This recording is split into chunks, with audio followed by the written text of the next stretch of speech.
we are discussing the influence of dispensationalism and Zionism in U.S. politics. We have been talking about dispensationalism and Zionism for the past week. I think we started last Friday. We took a little bit of a break on, I want to say, Wednesday or Thursday. I can't even remember the day now. These days go so fast. And so we're finishing up on today. And on Monday, we're going to be talking about Revelation 1:7. Every eye shall see him. We'll be breaking down that text, helping you to understand that passage. And we get questions about it all the time. So we'll be covering that. I want to thank those of you who have tuned in this morning. We appreciate you being present with us. Always enjoy having you on. I see that Sharp Spear has joined us as well. And saying good morning to him. He's the one of the co-hosts of the show and often contributes of his storehouse of information, just a wealth of information. So let's go ahead and say hello to him. Good morning, Brother Sharp Spear. How are you doing? I'm doing very well. I'm trying to get started this morning. I had a very tight schedule. Trying to get prepared and everything for today's broadcast, and I think I managed to pull it off. So I got the Hangout going, and I have the audio show. And as a matter of fact, I thought I was going to do a Periscope broadcast as well, and I still am going to try that. So while we're on, I'm going to be trying to get on Periscope just to see how that's going to work out for us today, and but we'll be underway. I left a link for you in the Hangout with some download information if you didn't get it already, but I will refer to it somewhere in the broadcast. Not so much that you have to have it, but it's for your study, and then you can share it with other people. But it's some very, I think some very disturbing information. And as I go through the information that we're going to cover today, we will at least see where someone claims that this is authentic information. I've heard people contest it before and say that it's a sort of a bogus document. But at the same time, we have some who are familiar with it that will attest to its authenticity and genuineness, that it is a valid document, etc.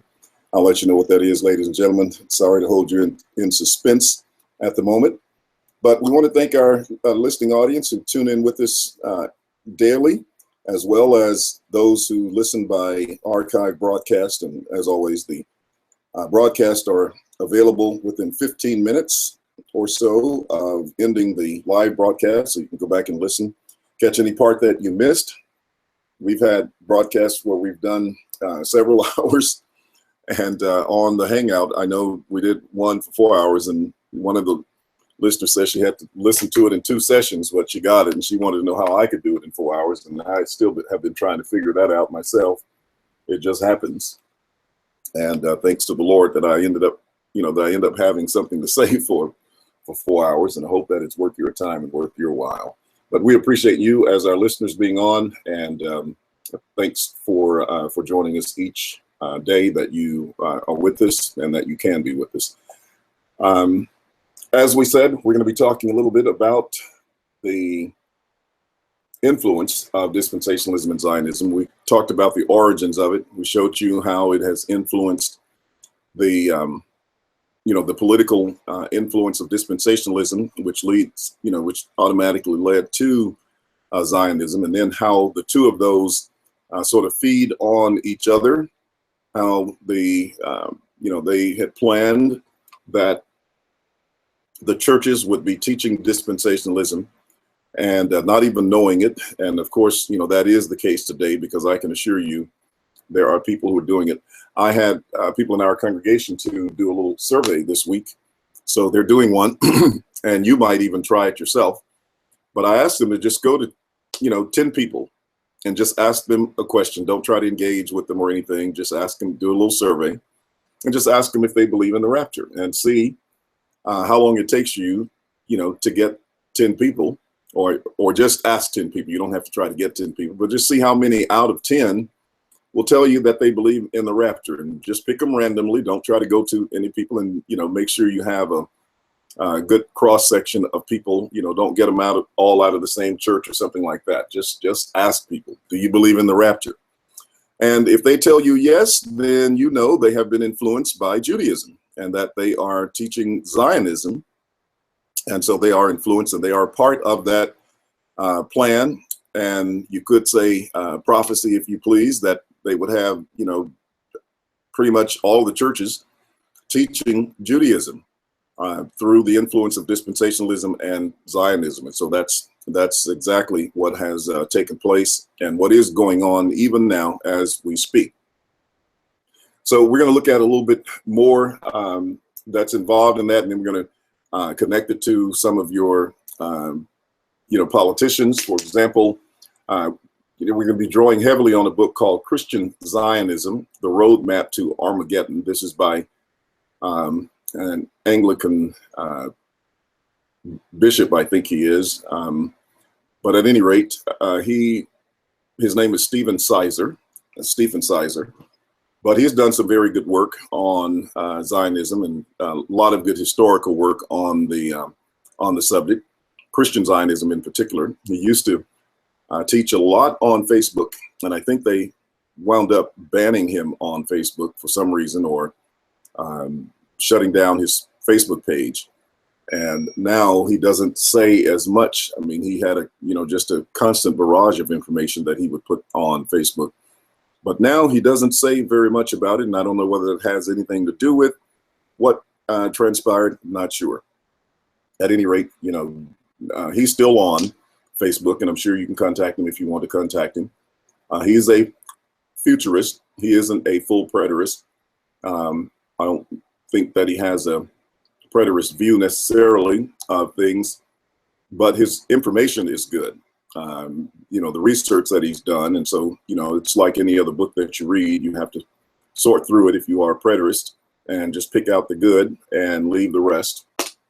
People do that when they eat food, right? They pick out what they like, leave the bones in the plate, and that's the way it is.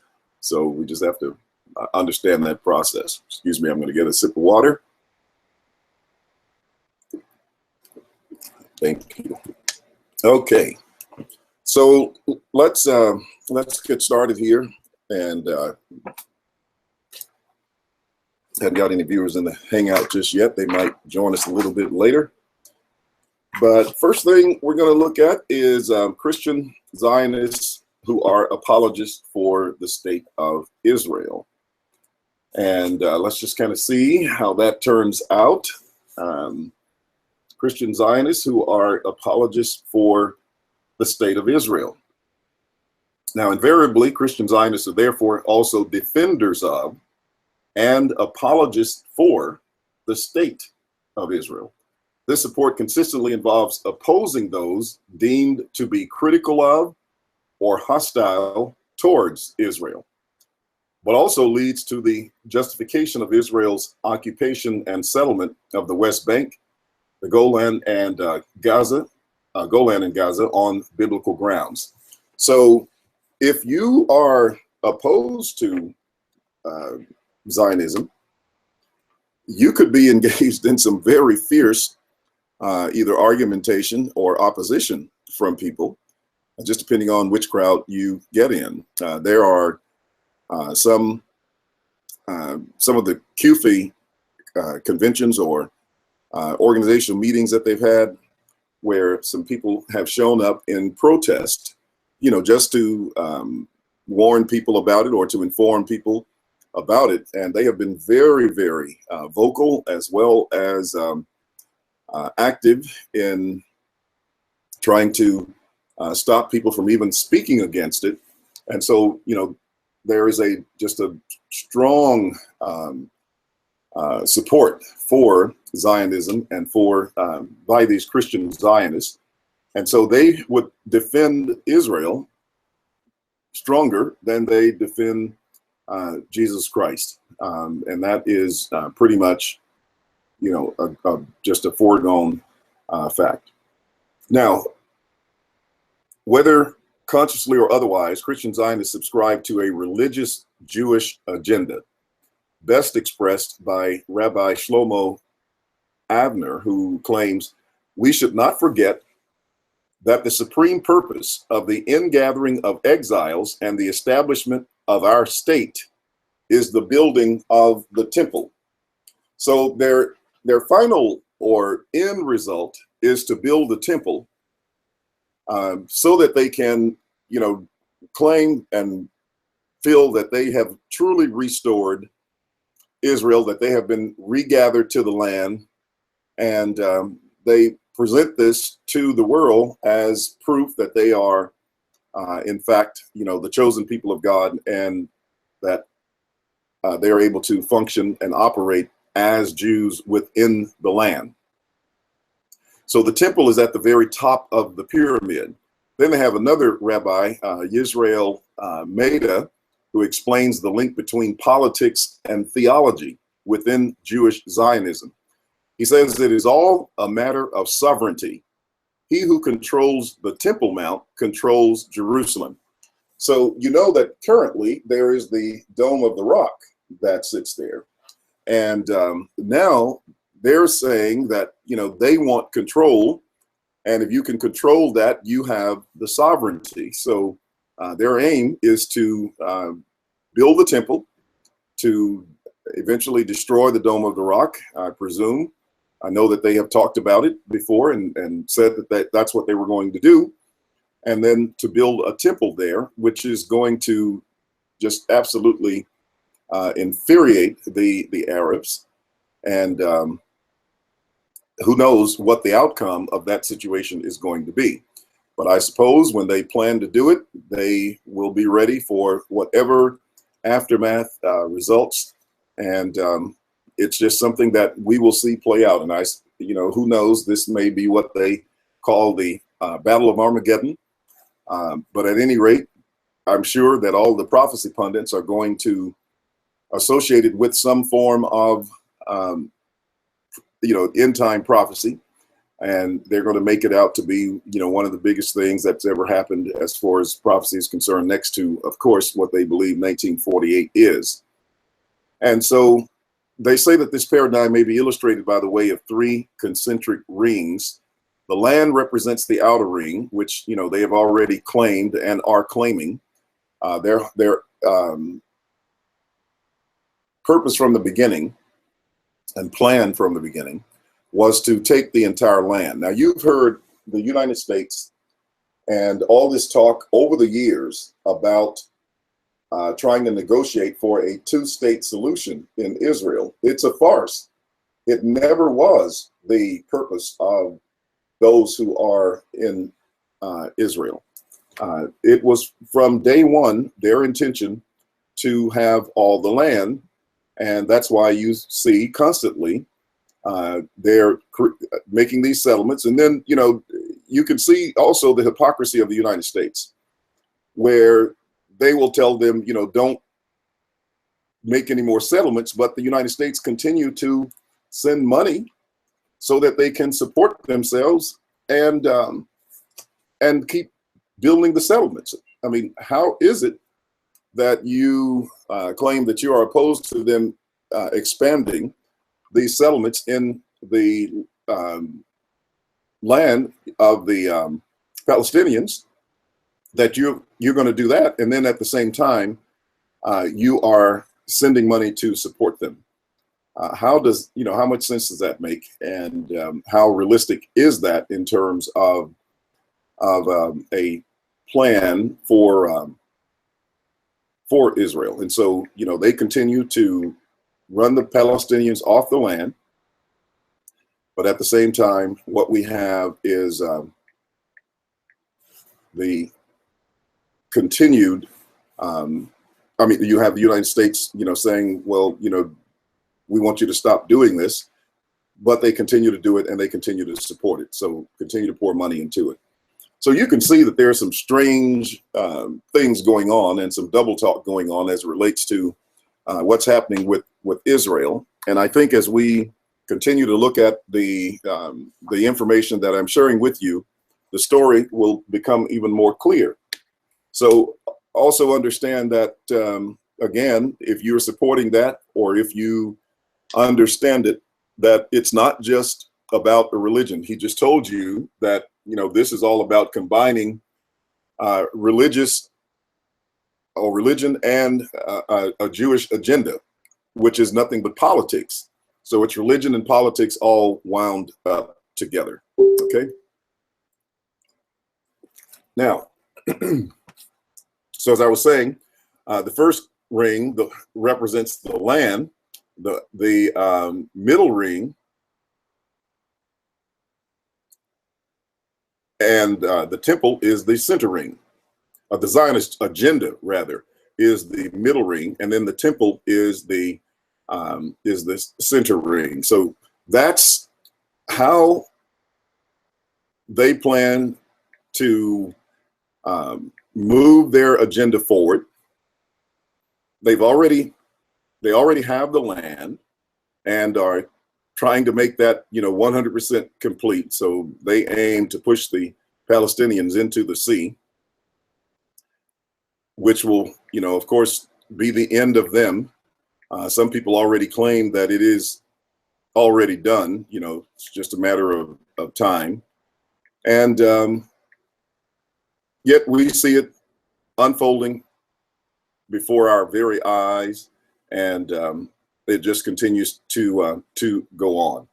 And so the Christian Zionist vision is to work to see all three under exclusive Jewish control, since this will lead to blessing for the entire world as nations recognize and respond to what God is seen to be doing in and through Israel. So do you see how they're positioning it? This is God blessing Israel. And so why would anybody want to oppose the work of God? It's kind of like the statement Jesus made in John chapter 16, when he was commissioning the apostles, and he was talking to them just before his death. And he said, the time will come when people will kill you and think that they're doing God a service. And this is what people think about dispensationalism and Zionism. They think by following that agenda that you are actually doing a service of God. And they're so zealous about it that they will pretty much do anything to you regarding it. So you have to consider that. Now, there are others who have claimed that that it is a cult.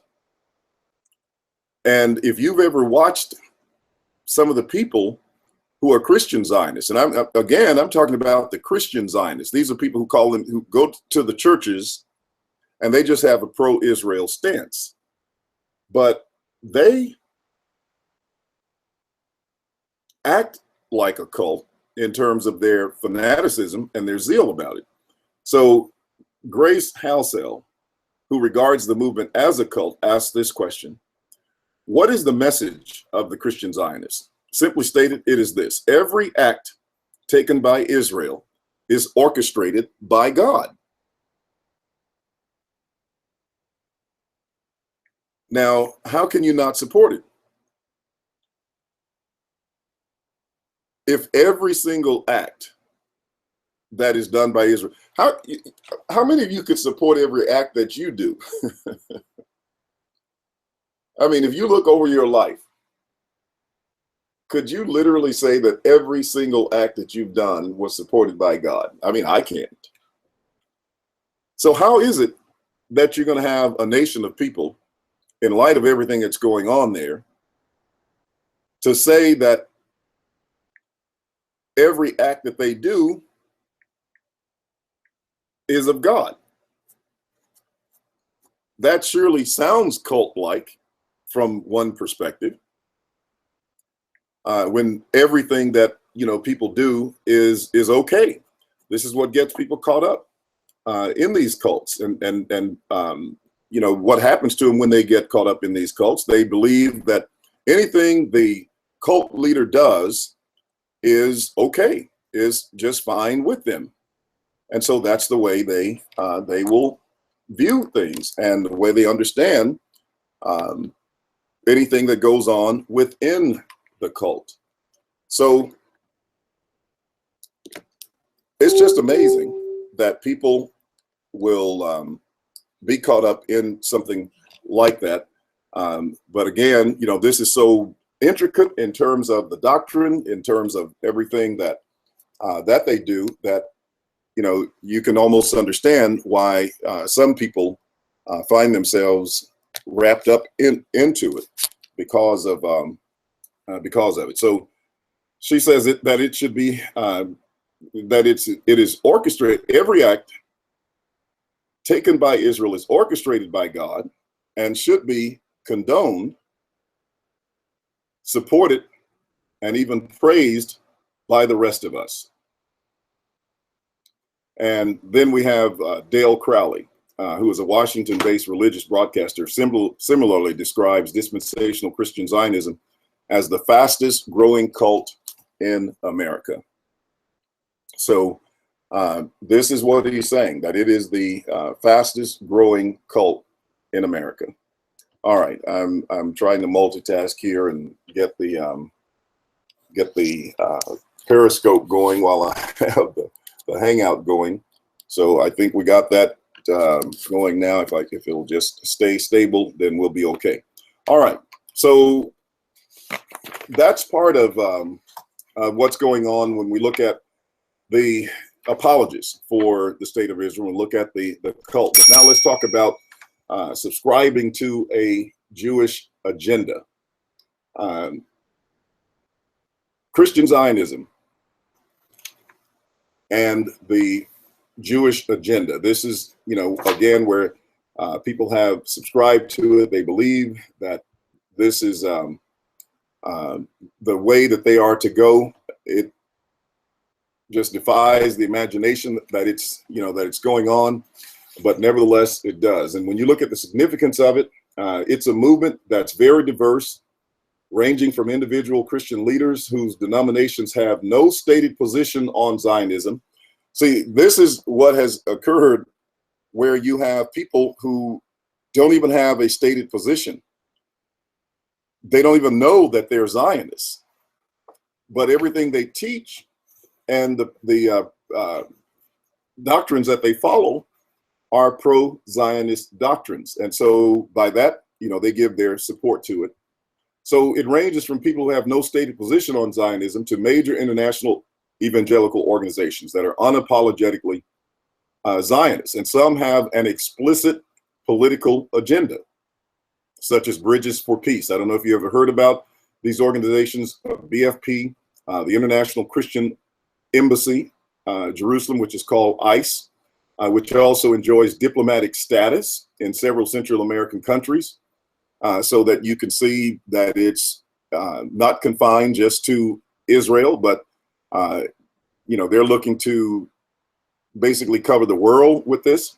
And both have disavowed or redefined evangelism and identify with right-wing Israeli opinion, lobbying the United States government to continue to finance Israel's expansionist agenda.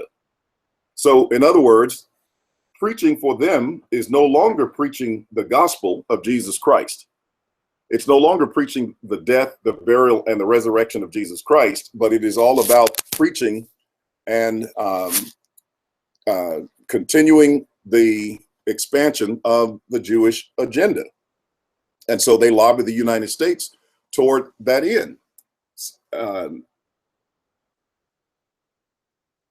And if you listen to them and hear them talk, they will call themselves preachers, but the essence of their message is all about support for the Jewish agenda. Then you have other organizations such as Jews for Jesus and Churches Ministry Among Jewish People. These are primarily evangelistic or messianic, but they also espouse Zionism on biblical grounds. So a lot of these organizations are out there. I mean, and there are many more of these organizations. You have one which is Christian Friends of Israel's Communities. which encourages churches to adopt Jewish settlements in the occupied territories. So I suppose by that, when they say they encourage churches to adopt Jewish settlements, this is where the churches are going to be raising money to send over to support existing or establish new Jewish settlements. So as they continue to tear down Palestinian houses, Palestinian land, and occupy Palestinian land, destroy their farms, and that's what they're literally doing. I mean, they're over there destroying their olive trees, and which is a huge source of income for them, and destroying their farms, etc. And so the churches are now supporting doing this. But remember, you cannot be criticized for doing anything in support of the Zionist agenda, in support of Israel. And so this continues to go on. Now, excuse me. Let's talk a little bit about the influence of Christian Zionism in Britain and America. Contemporary British and American Christian Zionist leaders have achieved considerable influence in popularizing the apocalyptic, premillennial, and largely dispensational eschatology, legitimizing Zionism among Western Christians. And that their teaching also warrants the description of Armageddon theologies is evident from the provocative titles of many of the recent books. So if you go to your bookstore and you go to the end time section, just look at the books that will populate the bookstore and that particular shelf when you get to prophets, if you're looking up prophecy, etc. I used to go to a bookstore in my neighborhood, and all you would see is some book by, either Grant Jeffrey, Hal Lindsey, Tim LaHaye, and Jerry Jenkins. Those are the popular Left Behind authors. Or what's the other guy named? Mark. I can't think of his last name. And then Jerry Falwell. They're just filled with that category. And this is supposed to be a bookstore. I think it's a Baptist bookstore, and I know people have different books in their stores, but when you go to the prophetic section, and then here's another fact about this: not many other people are writing about eschatology or the end time, because either they don't have a program, or they're unfamiliar with the teaching of the Bible on the subject. And of course, the only other reason is because what they're doing is following the same one that, they're being spoon-fed regarding Zionism. And so dispensational Christian Zionism, which is the dominant form of Christian Zionism in America, with its teaching on the rapture of the church, the rebuilding of the temple, the imminent battle of Armageddon, is pervasive within mainline evangelical, charismatic, and independent denominations. It was interesting that most of these millennial churches sprang up in America after dispensationalism began in England. When John Darby came to America and started to preach, then it was shortly after he started that these other churches began, these millennial churches began, such as the Assemblies of God. And you used to hear a lot about them. I don't hear as much about them now, but the Assemblies of God, the Pentecostal Church, Southern Baptist, as well as many of the independent mega churches that are out there. So if you are, one of these independent mega churches, chances are very, very pro-Zionist in your outlook and your stance. So even most of those neo-evangelicals who abandoned the details of dispensationalism still retained a firm belief in Israel's God-ordained role, and that belief is immensely popular in America, though rarely mentioned in proportion to its influence. So when you estimate the size of the movement as a whole, it can vary considerably, but here's just some information that will give you some idea. Advocates such as Pat Robertson, and Jerry Falwell claim the support of 100 million Americans with whom they communicate weekly. Now, I think Jerry Falwell is passed now. Halsell estimates there are more likely between 25 and 30 million Zionist Christians in America. And she claims that they are led by 80,000 fundamental pastors. Their views disseminated by 1,000 Christian radio stations, 100 Christian TV stations, and she cites Doug Krager, who lists over 250 pro-Israeli organizations founded in the early 1980s alone. All right. So you ask yourself, were they successful in saying that we're going to have all the churches teaching Judaism? We're going to have all the churches teaching Zionism. And I think that the answer to that is very well established with just the information that we've seen already. Now, I indicated to you on yesterday a little bit about the pessimism of dispensationalism, how it's all about, retreating, all about throwing your hands up in despair, all about separating yourself from the world. And so let's talk just a little bit about that. In the late 18th and 19th centuries, and early 19th centuries rather, saw a dramatic movement away from optimism, from the optimism of post-millennialism. These are, when you're post-millennialist, you believe that the millennium is already passed, or that your view of the coming of Christ is post-millennial. You're not believing in a coming millennium, because the idea of the millennium coming, and by millennium I'm talking about that 1,000 years reign that people, that you hear people talk about when they claim it's 1,000 years reign on earth. But of course, this is where nobody's going to be on earth but the wicked. So, I mean, how can you have, and hopefully some of them will be saved during the 1,000 years, but at the same time, how can you have a positive outlook when that's your eschatological view? And then there's going to be turmoil on both sides of the Atlantic. This is what happened in the time that we had these wars, the French Revolution, the Napoleonic Wars, and the fall of several European monarchies. All of this was supposedly the unfolding of dispensationalism that was going on. And so you get a very dismal outlook on life. And that's another point about eschatology. I think I mentioned it a couple of times before, but it is a worldview. It is a perspective that influences your worldview. This is why when you talk to a lot of people, one of the first passages they'll bring up when they talk about the world and the end, they will use a text like, evil men and seducers will wax worse and worse, deceiving and being deceived. I think that's in 2 Timothy. Let me go over there and look at it, because I want you to see something in that text. And or they may quote to you a last days passage like, in the last days, perilous times will come.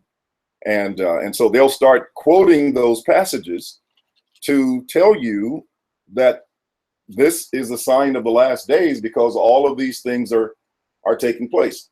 I think that text is 2 Timothy 3:12, but I'll look at it in a moment.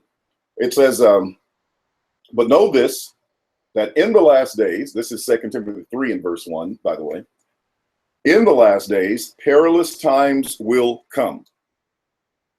For men will be lovers of themselves, lovers of money, boasters, proud, blasphemers, disobedient to parents, unthankful, unholy, unloving, unforgiving, slanderers, without self-control, brutal, despisers of good, traitors, headstrong, haughty, lovers of pleasure rather than lovers of God, having a form of godliness but denying its power. And of course, it says, from such people turn away. Now, they will use that to say, look at the world around you.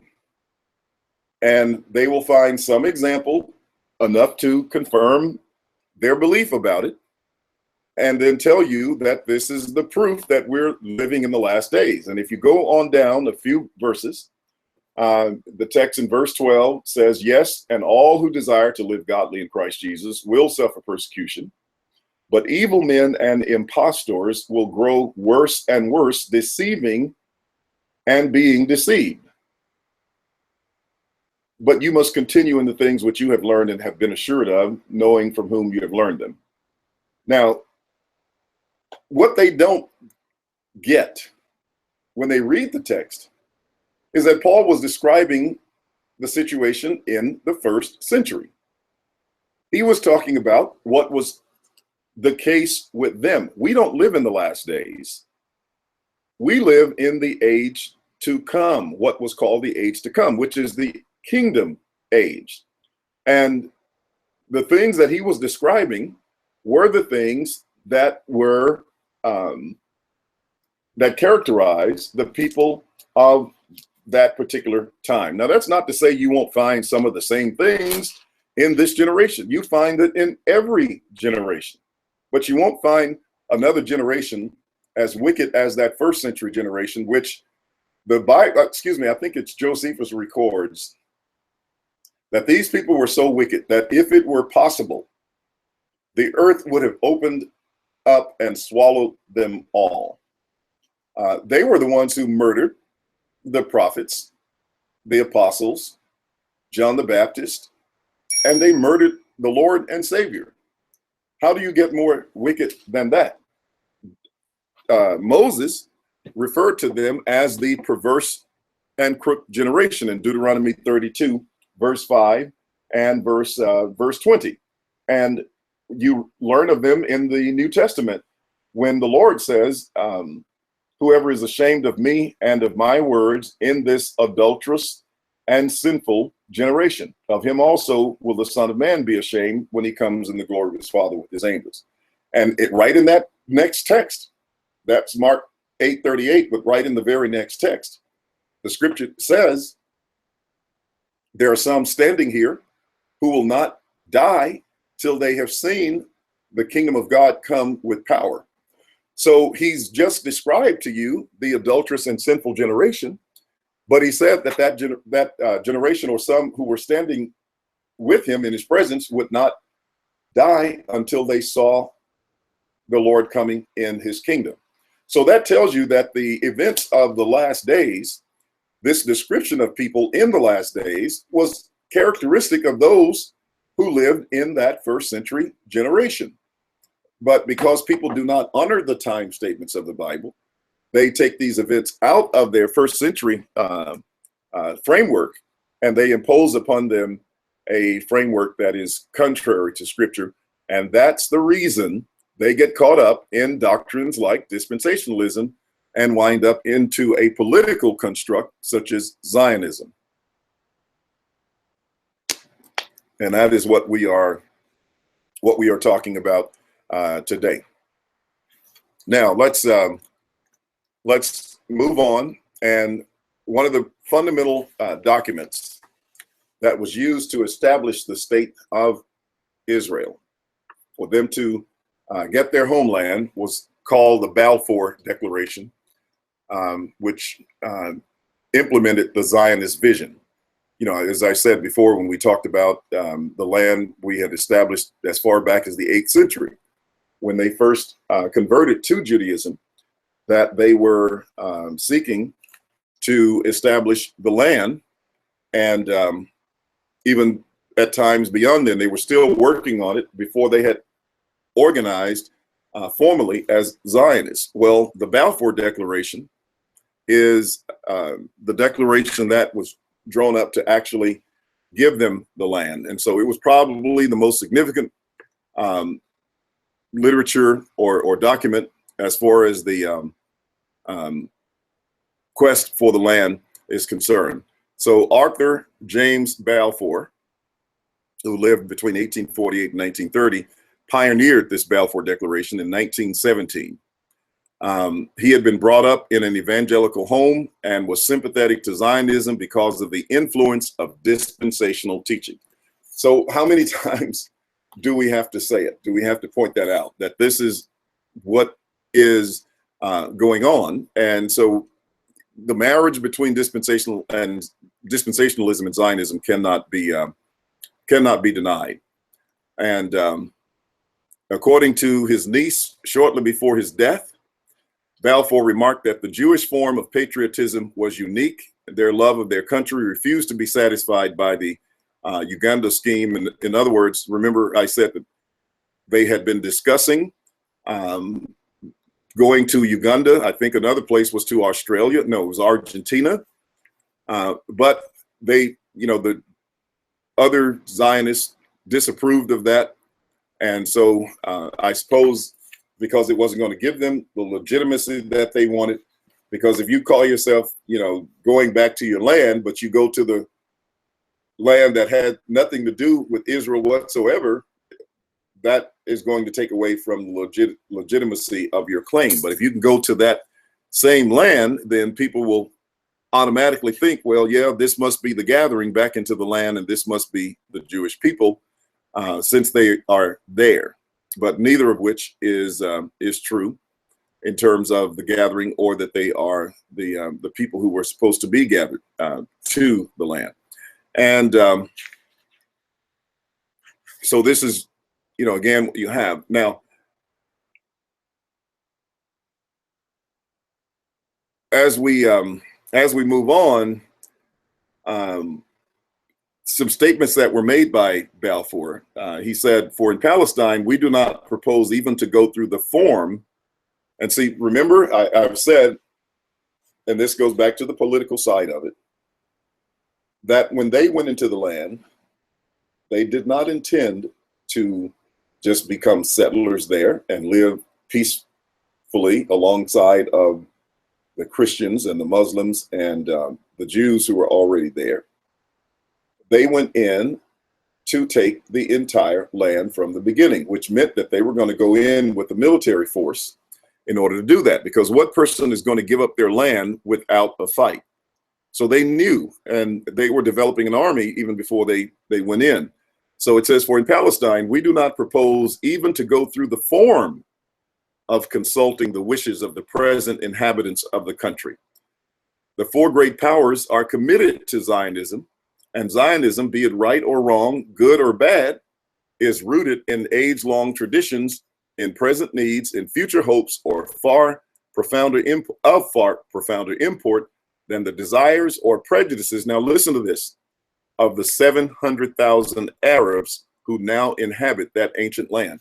Now, if you have ever kept up or been familiar with some of the statements they made, they claim that nobody was in the land when they got there.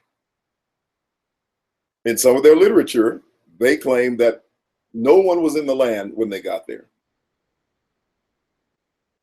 But here they admit that there are 700,000 Arabs in the land, and we don't care what they think about it. So now ask yourself, does that sound like they were looking for a two-state solution? Does it sound like they were looking to have peaceful negotiations with the people in the land?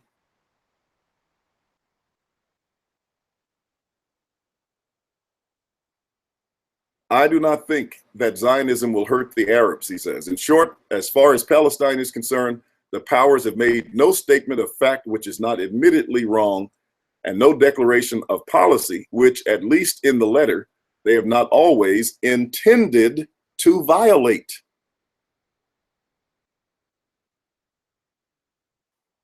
Now here you have the gentleman who wrote the Balfour Declaration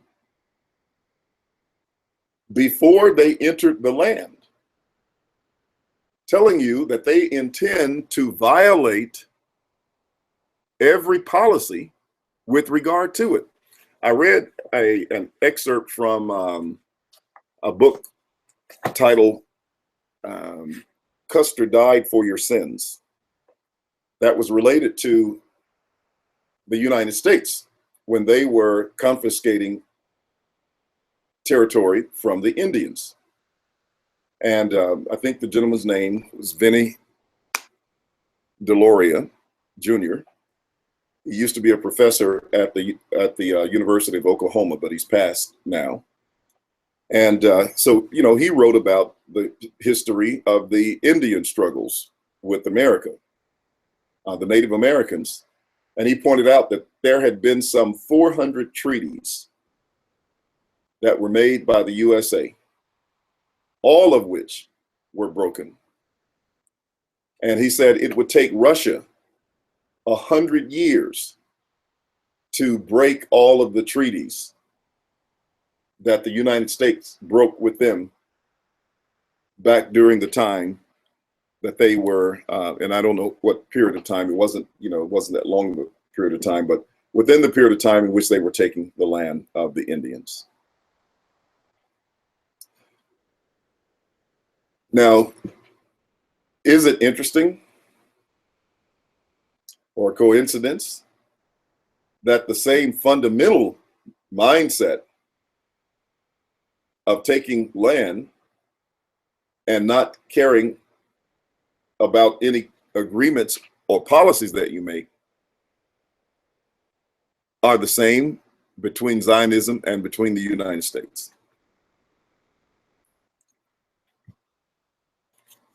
As a matter of fact, he said, you know, land had been taken from them as late as the 1960s. And of course, you know, that it was still going on and the public is unaware of it for the most part.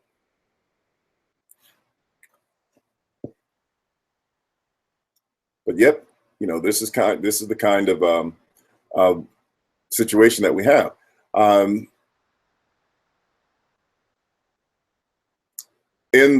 When he wrote it, they made it a little bit unclear. In other words, they didn't spell out specifically that they were going to establish their homeland. The way they wrote it appeared that they were going in to just, you know, occupy some land or live on a part of the land, like you would, you know, if you decided to go to another country and live, you know, maybe find a spot where you're going to live, and even if you took a small colony of people, that you're just going to live there in peace with the nation, just have your little place carved out, and that's what you're going to do. So that's the way he wrote it. Yeah, it said in the final version in October, the had become a, and it now read the establishment in Palestine of a national home for the Jewish people. Was that synonymous with sovereignty or statehood? And if so, what were to be the borders? Would it occupy all of Palestine or just a portion? But I have books and quotes from them that say they intended to take the whole land from day one. That's always been their policy. It has never changed.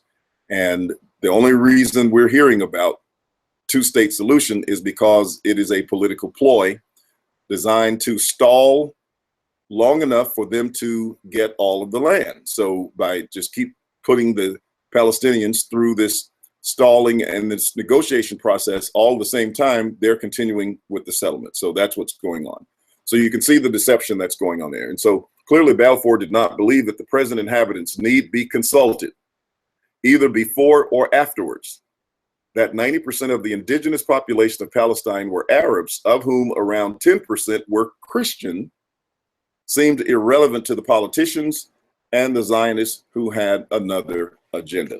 So it didn't matter if you were a Christian. They were going to get the land, they were going to take you out of the land, and that was it. We got Pit Boss on this morning. Let me say hello to him. I just noticed that he was on the line. Let's see if we can get him in here for just a second. Brother Pit Boss, how you doing?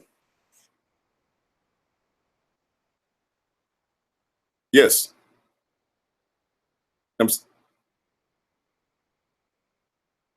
Oh, okay.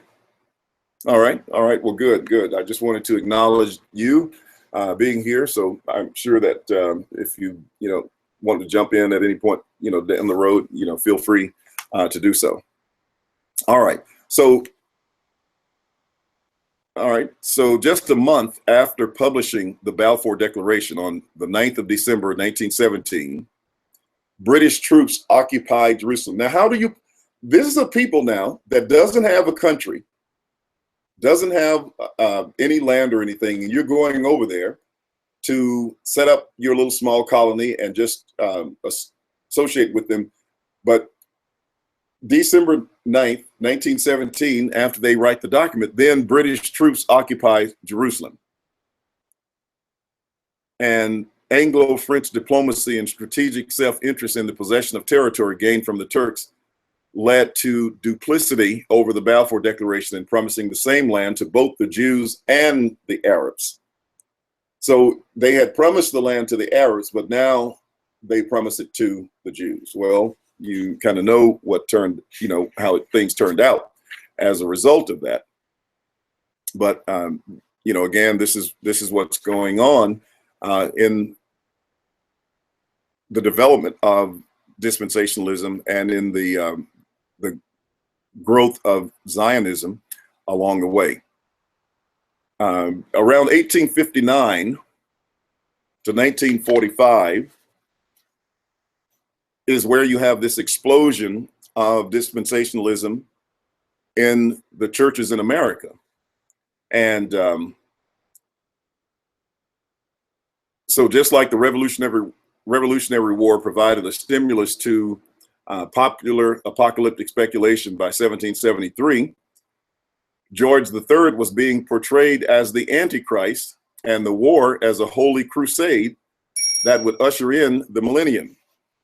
So, this stuff that John Hagee and Hal Lindsey and Grant Jeffrey and all of these other dispensational premillennialists is not new.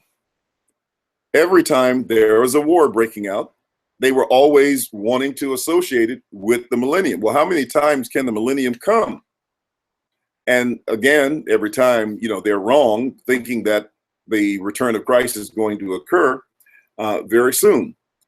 So in parallel with Britain, the late 18th and early 19th centuries saw an explosion of millennial sects, including the Shakers, the Mormons, the Millerites. And influenced by the French Revolution and the destruction of the papacy in France, historic premillennialism gradually became more popular. And so all of this takes place, beginning to influence these churches, Shakers, Mormons, Millerites, which is the Adventists and the Jehovah's Witnesses, etc. You have this doctrine being taught. And then those who were most closely influenced by Darby, and I think I've been saying Charles Moody. Well, it's not Charles Moody, it's Dwight L. Moody with the Moody Bible Institute. So we need to make that correction because I don't know why I was saying Charles, but I think I was. But it's D.L. Moody or Dwight Moody. But Darby influenced the Moody Bible Institute through Dwight Moody. And again, these are the places where they're educating people on the subject of dispensationalism and Zionism. So now your universities, all your major universities, and remember now, this is Pentecostalism, this is your Southern Baptist, these are the Shakers and the Millerites, etc.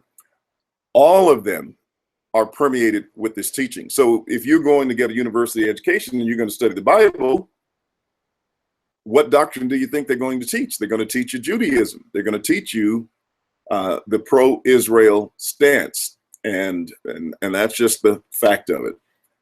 And so we have this continual support for them. Now, also, there was a call for Christians to support the Zionists moving to the land. And so what we have here is Old Testament promises concerning Israel could not be spiritualized, nor have they been fulfilled in the church.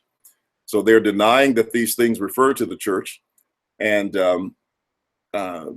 Moody published a book, and then you have this gentleman by the name of Brooks who writes a book on Till He Come.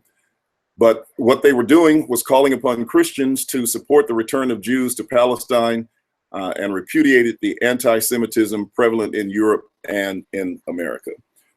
So there was a group who were opposing these things, primarily coming from the Roman Catholics and others, but at the same time, they were building up this support for the Zionists. Now, the next thing that starts to happen is we start to get the influence in the courts with Justice Louis Brandeis, who was the first Jewish justice of the Supreme Court. And one of their goals and one of their aims was to start to take over political offices in America, both in the government and on the courts, as judges on the courts, mayors and governors of your cities and states, etc. And this is already going on. And I think I've related to you that all of our government officials, particularly in the Senate, were required to sign their allegiance, to sign some document pledging their allegiance to Israel. And, what does that say? Now let me talk about a document, and I put a link to this document in the Hangout. So if you're in the Hangout, you can, click on the document, but it's called the Protocols of the Elders of Zion. Now, I don't know if you've ever read that, if you've ever looked at it, but it is rather interesting. Let me, I said that there was some support and validity to it. So let me just kind of talk about that a little bit. There was a gentleman by the name of, and I'm not sure if I can pronounce his name, but Gabeline, who had speculative prophetic interpretations that led him to deduce that NATO, now we all know about NATO,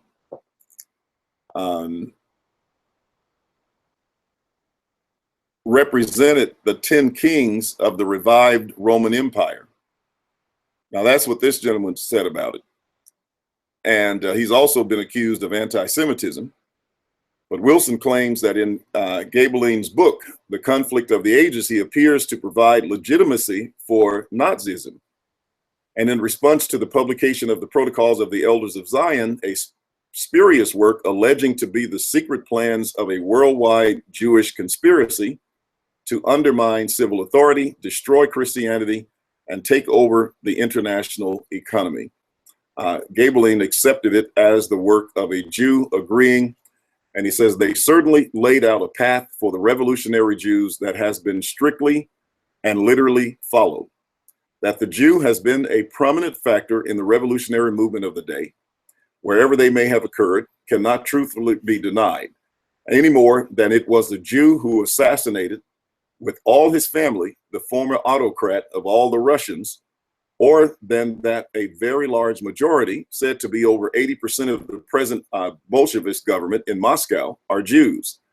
While along other lines, in the Assembly of the League of Nations, the Jews' voice is heard, and it is by no means a plaintive, timid, or uninfluential one. So he distinguished them from the God-fearing, law-abiding, peace-loving kind, the very opposite of the law and order-loving portion of the Jewish people. Now, I know Brother Pitt Boss has been listening to, what's the gentleman's name, Brother Nathaniel, and who talks a lot about Zionism in Russia. So, Brother Pitt Boss, can you just give us a little survey of some of the things that are shared by Brother Nathaniel? Would you care to do that for us?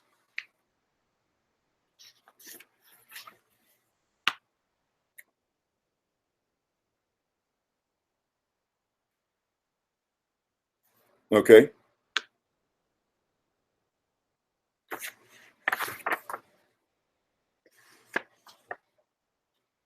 Yeah, grew up in the Jewish church.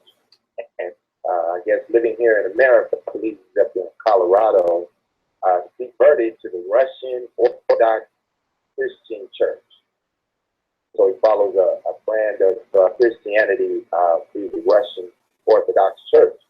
And so because I grew up as a Jew, he's very familiar with the customs and culture and what they believe. And he said that by growing up as a Jew in Israel, that when he was in boarding school, that they could learn about every culture of religion except Christianity. It was the only religion that was off limits for them to study. And so that made him ponder and wonder why he could learn about Buddha or Islam or any other one, but not Christianity.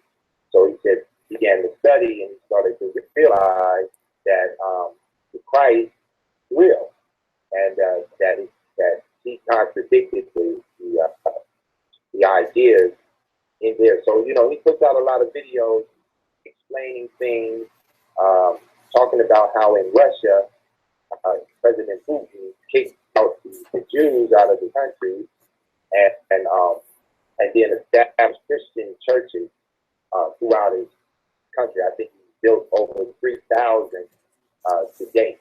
And so he enforced the Christian policy and disregards the Israeli Jews from control that they have. So now in the modern warfare time, if a few months back, I believe in Syria, America was kind of propping up what they call terrorists there, going against the Syrian president. So Putin came along and supported the Syrian president and gave him air support. And then I believe that one of his planes was out the sky. So he definitely gets into the Jewish conspiracy to control,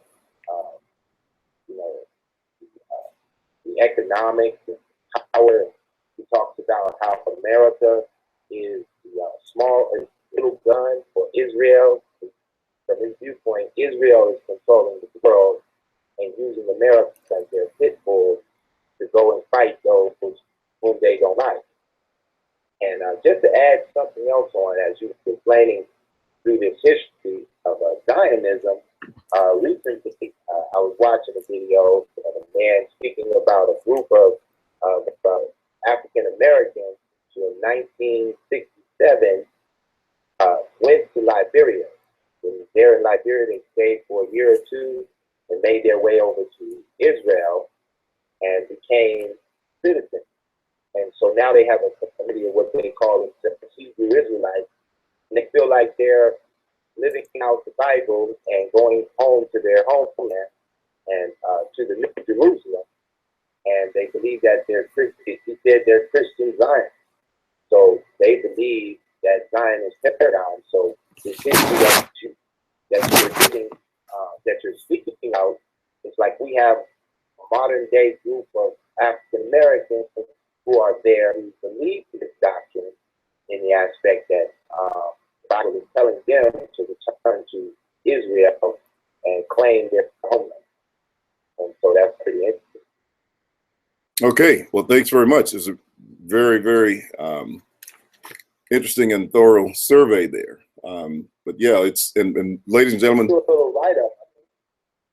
So I can read to you a little write-up about it if you want a little more detail. Yeah, you want to do it now, or you want to? I'll just give it up. His name is Ben Imey. Okay. AMMI.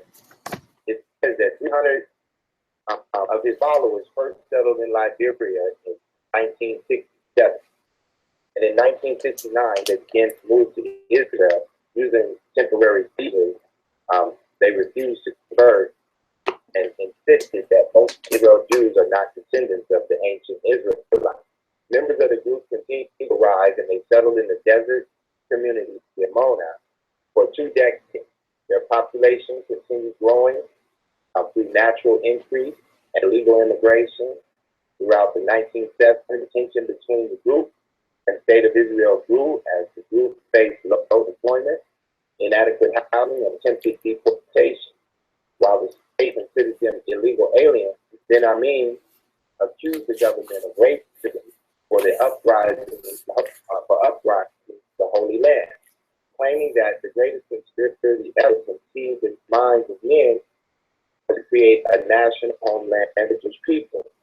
In 1973, the International League for the Rights of Man rejected the group's claim, stating that the group made little attempt to comply with the citizenship laws of business. In 1981, a six-person Black American support Israel community delegation assisted all aspects of the community's treatment and concluded that racism was not the cause of the problem. Although the leader, Binyard Rustin, called Ben Amin sorry about that, it says a dictator, without some moral standards as democratic leaders and other dispensations themselves from them. They are not considered Jews in Israel. The Israelite government refused citizenship while occasionally pursuing deportation. In May of 1990, the group was granted tourist status and a visa that permitted them to work. Temporary resident status was granted in 1991. At the end of 2003, the group was granted permanent residence by Israel's Interior Ministry. In 2009, in Israel became the first Black Hebrew to receive Israeli citizenship, and the Israeli government said that more Black Hebrews may be granted citizenship. Present situation in 2004, Uriah Butler became the first member of the community to enlist in the Israeli Defense Force, the IDF, and agreed to accommodate some of their dietary and other religious requirements. Today, young men from African Hebrew community of Jerusalem served in the IDF and have entered international sporting events and academy competitions under the Israeli flag, as well as having represented Israel twice in Euro Invasion song contest. That's a small history of what they're doing currently. Yeah, that's very interesting, and I definitely want to go back through and review that information as well. I don't know if you got a link to it, or you can forward it to me, but I definitely want to review it again. It's very interesting. Yeah, okay, all right, excellent. So here's what's going on. Now you start having the situation with the Arabs. Once you get Israel in the land, and you've got to deal with the Arabs who are there, and the fundamentalist Christians were generally pro-Arab at the time. And then those who were, and they were considered the anti-Semites, anti-Semitic. Whereas the dispensationalists were pro-Israel. So now you have these two. You've got the pro-Israel and you got the pro-Arabs in terms of the fundamental Christian beliefs that are beginning to conflict here. And you'll also see how this affects, the U.S. policy in relationship to them. And some of us have lived through a lot of these things when they were occurring. But it says in the period from 1918 right up to 1948, increasingly secular arguments were being made for the Zionist cause. American foreign policy progressively came to be shaped by the need to maintain good relations with the strategic oil-rich Arab nations, while at the very same time counter Soviet hegemony in the Middle East. Now, remember, we used to have very favorable relationships with Iran, and then things went sour. And now they have become our top enemy, according to the Zionist preachers, the dispensationalists. As I was saying the other day, you know, John Hagee in his book just a few years ago on In Defense of Israel was calling for nuclear weapons to be dropped on Iran for the all-out destruction of Iran. And he prophesied in that book that Iran was going to attack. Well, they haven't done it yet. I find it very interesting when you talk about Iran, a nation that's been around way since, you know, Bible times. You know, Darius and Cyrus were from Persia, and that's what Iran is. It's Persia of the Bible. So, you know, they've been around for a long, long time. And really, I think, have running a nation down. I think they understand, you know, what it means. Now, they, you know, again, these are sovereign nations. And these people are not Europeans. They are not Africans. You know, they live the way they live. And they run things the way they run them. Now, do we necessarily like that? Not necessarily. But they don't like the way we run things either. Yet, we feel that we have to impose on them some of the same values and some of the same norms that, you know, that we have. But the point here is America understood back at that time that they needed to have favorable relationships with the Arab nations. But then as the American political establishment began to show less enthusiasm for Blackstone's memorial, the Jewish Zionist movement discovered more influential friends among liberal church leaders. So now they go to the church leaders to find these liberal friends that's going to support them and who had greater leverage with the presidency. So now you're seeing what's happening with the presidents, or at least you're beginning to see. The churches that had influence with the presidency and were more interested in Jewish rights than in converting Jews or fulfilling biblical prophecy.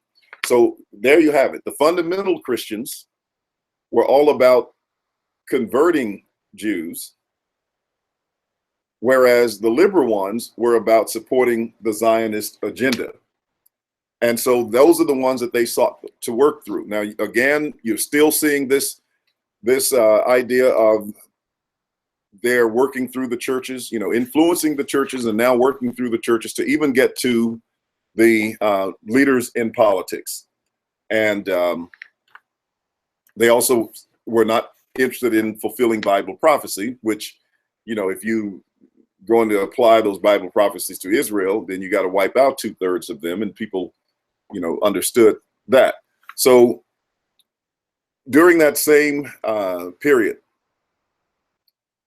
they had what they call the politics of doomsday, and this was sort of detailed in the history of the rise of the 20th century American fundamentalism prior to 1970. So Erling Jorstad traces the emergence of the Christian right with its anti-communist and xenophobic agenda.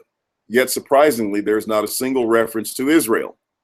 And so similarly, George Marsden, in his historical overview of the rise of fundamentalism and evangelicalism in America, fundamentalism and American culture, observes that despite some evidence of anti-Semitism, in the early 20th century, there was little interest in Zionism or Israel among conservative evangelicals.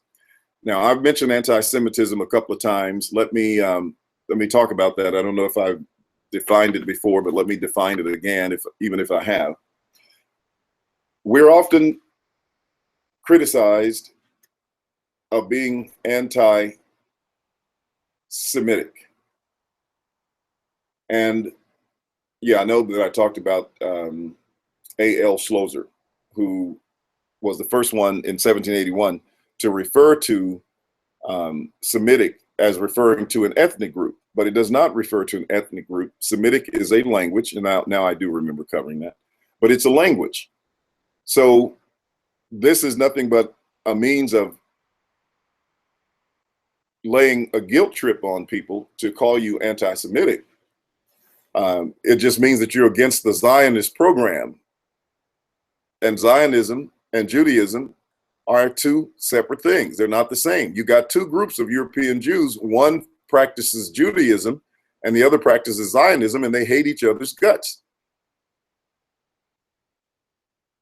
One considers the other false, the other considers the other one false, and opposed to their political regime. So it has nothing to do with an ethnic group, but what the term Semitic reveals, which is a language, it reveals that all of the people who spoke the true Semitic language were of African origin. They were dark-skinned people for the most part. They were not Europeans. So during that same period, you have evidence of this growing anti-Semitism within Christian fundamentalism. For example, in 1919, aware that the British and French were undermining his goal of self-determination in Syria, Woodrow Wilson sent Charles Crane, a wealthy American Arabist, as head of the King Crane Commission to investigate the wishes of the indigenous people. So in other words, let's go talk to the Arabs, find out, what they want, what they think is good and fair, etc., and what kind of policies they want to see implemented between the U.S. and the Arab world. And so reservations expressed by Arab leaders and expatriate Americans led Crane's commission to recommend the abandonment of American support for a Jewish homeland, that further Jewish immigration be severely restricted, and that America or Britain should govern Palestine instead. So with the King Crane Commission, they were looking at leaving this Zionist program. And because they were talking to the Arabs about what the Arabs wanted, what they felt was, the correct procedure. And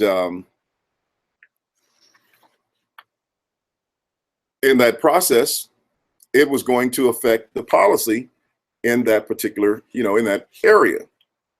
But things, began to change.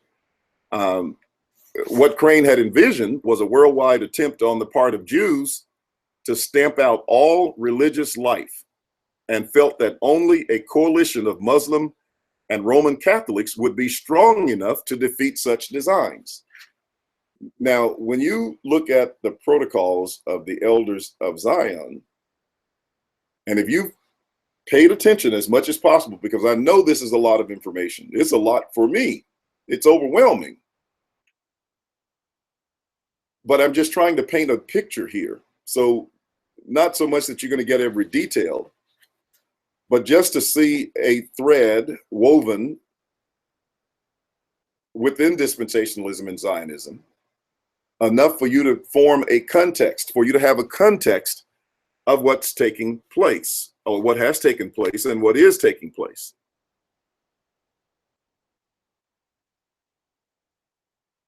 So in 1933, Crane proposed to Hajj Amin Husseini, the Grand Mufti of Jerusalem, that the Mufti open talks with the Vatican to plan an anti-Jewish campaign. So they America knew from the beginning that this was a problem with Israel. Their arms, if you study the history of how the Jews got America to agree, they literally twisted the arm, and some say blackmail, Woodrow Wilson into signing the agreement. And to show you just how far they went with it, they actually announced the state of Israel before the document was even signed, according to Alan Hart. And Alan Hart was a BBC news correspondent who had worked in Israel and in the Middle East for years. He was I think, a former war correspondent. He had talked and he was friends with Golda Meir and with Yasser Arafat, and he knew the inner workings of that process. But he documented in his book, Zionism, the Real Enemy of the Jews, that they actually declared Israel was a state before the document was even signed, and that they had twisted the arm of Woodrow Wilson, blackmailed him into doing it. And all of that history, all of that documentation is in Alan Hart's book. So at one time, they were attempting to counter this process. And so the reasoning behind opposition to the founding of the State of Israel among American missionaries in the Middle East is very complex. But in 1948, weeks before the State of Israel was declared, Bayard Dodge, who had founded the American University in Beirut, retired to Princeton in New Jersey. And in April 1948, he wrote a watershed article for the Reader's Digest entitled, "Must There Be War in the Middle East?" And Robert Kaplan describes it as the definitive statement of American Arabists on the birth of the State of Israel. So you can see that the Arabs were in resistance to this, and it was something that was going to lead to war.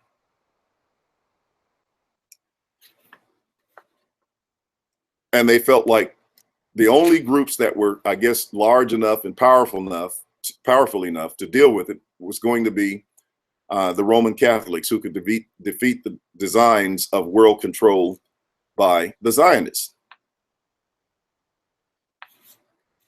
So the Zionists, therefore, would harm American interest in the Middle East. And then you have coming along Jimmy Carter. And you remember, the work of Jimmy Carter related to Israel and all of the peace talks, et cetera, that were going on. Well, one of the reasons why Jimmy Carter was so involved was because of his pro-Zionist beliefs. So in 1978, Jimmy Carter acknowledged how his own pro-Zionist beliefs had influenced his Middle East policy. So when I say that we're talking about a worldview, when I say that we're talking about, things that when people are saying them, or rather studying dispensationalism and Zionism, and they, are talking about this stuff, it's not just a religious conversation. This is all the way into the foreign policy of the United States that's being influenced through the churches, through the preachers, and through these teachings.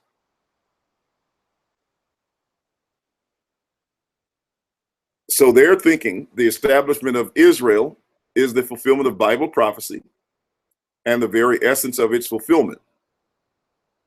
And then you have Ronald Reagan, and Ronald Reagan was considered to be the president of Christian Zionism. So, there's quite a bit to say about him, but let's kind of look at a few things, and I'm going to be winding up here. Well, I say I'm wind up, but I want to cover just a little bit, just so you can see. I referred to this document on the Protocols of Zion, and I'm just gonna read some of the stuff in it. It's really amazing. I'm gonna give you some excerpts from it, very short excerpts from it. But just think about this. While the popular perception of Ronald Reagan is of someone driven by political expediency, he was nevertheless raised on premillennial dispensational theology, influenced not only by his mother, Nell, or Nellie, or whatever name was, Nell, but also by leaders such as Billy Graham, so there you have it, Pat Boone, and George Otis. Grace Housel traces their influence on Reagan's study of Bible prophecy and views of the end times. In 1971, for example, Reagan read Hal Lindsey's The Late Great Planet Earth and many other popular books about Armageddon. Reagan's legal secretary, Herb Ellingwood, whom Housel described as one of the most fervent believers in the cult of Israel and the imminent battle of Armageddon, described how they would often discuss the fulfillment of biblical prophecy. And so in 1971, while a governor in California, Reagan discussed at length with close colleagues James Mills his understanding of how contemporary geopolitical events were the fulfillment of biblical prophecy. Now, can you see how dangerous it can be for a president to believe that he's a player in the game of fulfilling Bible prophecy?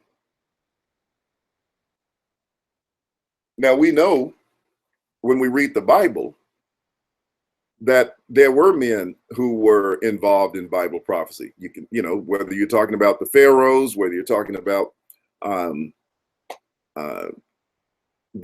Darius and Cyrus, or Nebuchadnezzar, Pilate, and any of the others, that you read about and you hear about them in the scriptures. Well, now you've got Ronald Reagan thinking that he's, live on the scene, and being able to influence the outcome of Bible prophecy. And so if your view of prophecy is skewed, then think about what's going to result in that. Now, let's see if any of this makes sense to you. In 1971, well, I think I mentioned that statement, Mills made copious notes of their conversation and later published in the San Diego Magazine. Based on his reading of Ezekiel 38, Reagan insisted that Israel would soon come under attack from ungodly nations like Libya and Ethiopia. Now, wait a minute. Brother Sharp Spear.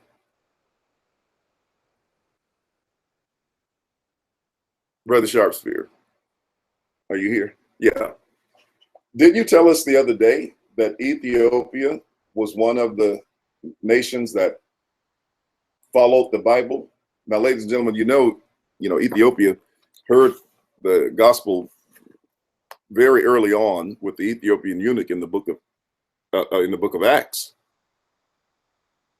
But you were sharing information about the Coptics and also about Ethiopia. And Ethiopia has a lot of, churches and buildings in their country to this day. Any comments you want to make on that while we're here?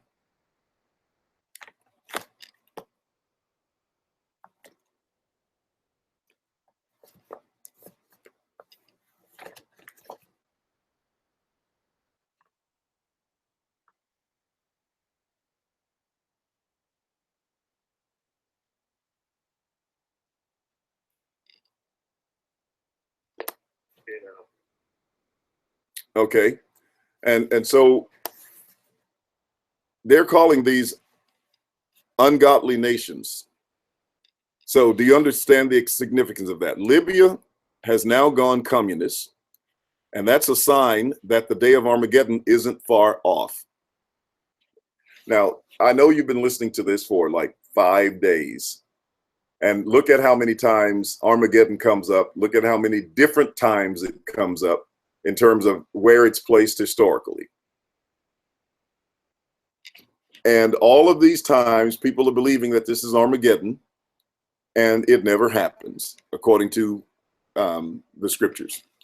But at any rate, it says it's necessary to fulfill prophecy that Ethiopia will be one of the ungodly nations that go against Israel. For the first time ever, everything is in place for the battle of Armageddon and the second coming of Christ. Ezekiel tells us that Gog, the nation that will lead all of the other powers of darkness against Israel, will come out of the north. Biblical scholars have been saying for generations that Gog must be Russia.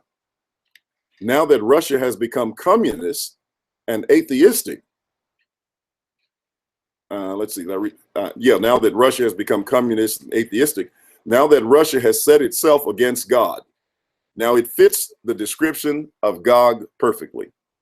Now, I have an article on my blog about Gog and Magog. I would encourage you that you read it. It has nothing to do with Russia.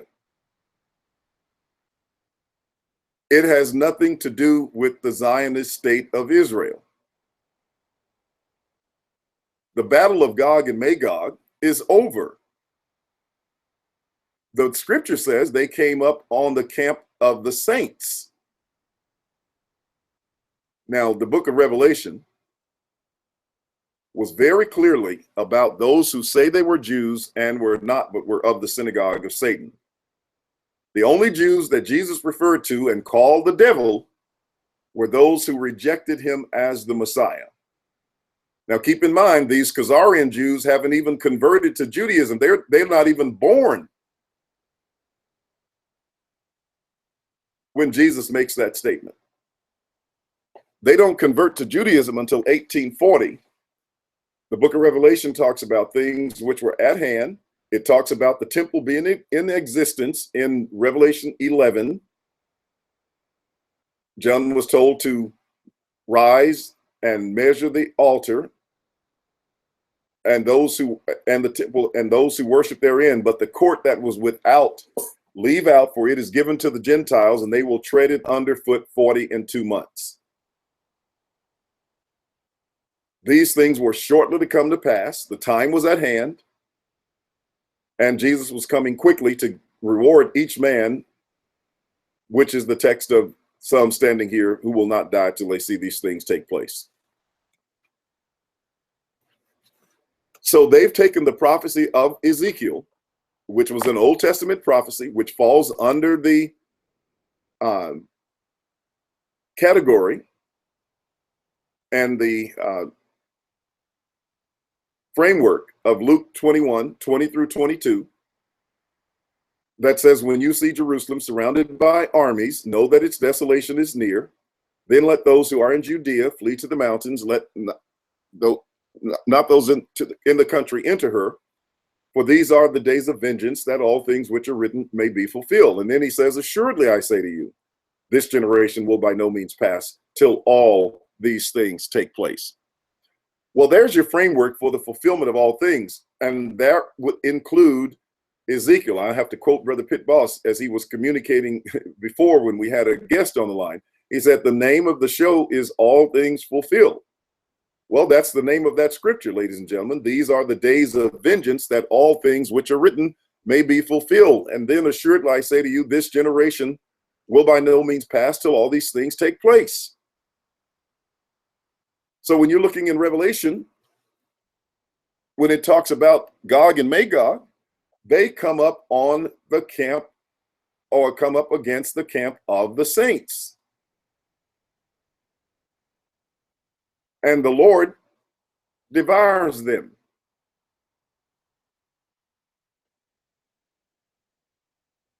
And yet they're taking these prophecies and making them refer to nations today. And the net result is they start wars and bomb these nations and send your sons and your daughters over to fight people that have never done anything to them. And they get killed and they get maimed and they come back to the U.S. as veterans, some of them with all kinds of psychological problems, health issues from chemicals and stuff they've been exposed to during warfare. And many of them lives are messed up for the rest of their life. All because people get it wrong on Bible prophecy. And this stuff will go on forever and ever until they get it right.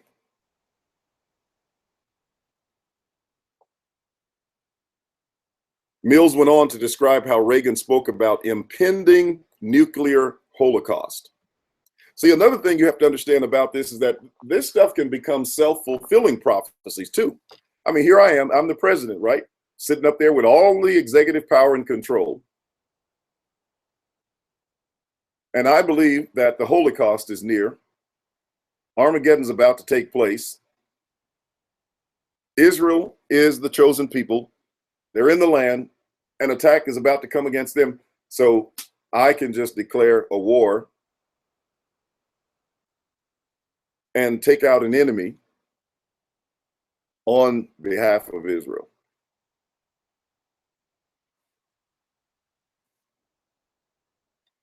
Or even, yes.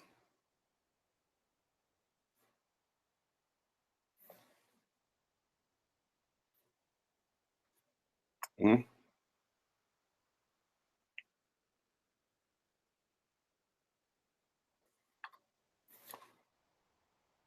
Well, do you see the connection there?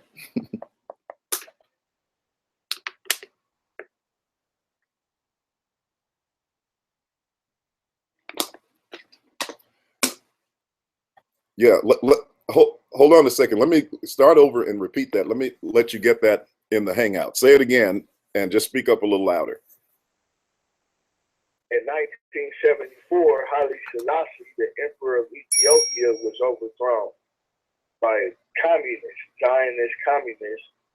And, you know, Haile Selassie's name means power of the Trinity. Everybody knew that he was a Christian emperor, and none of the Christian nations came to his aid when the communists overthrew it.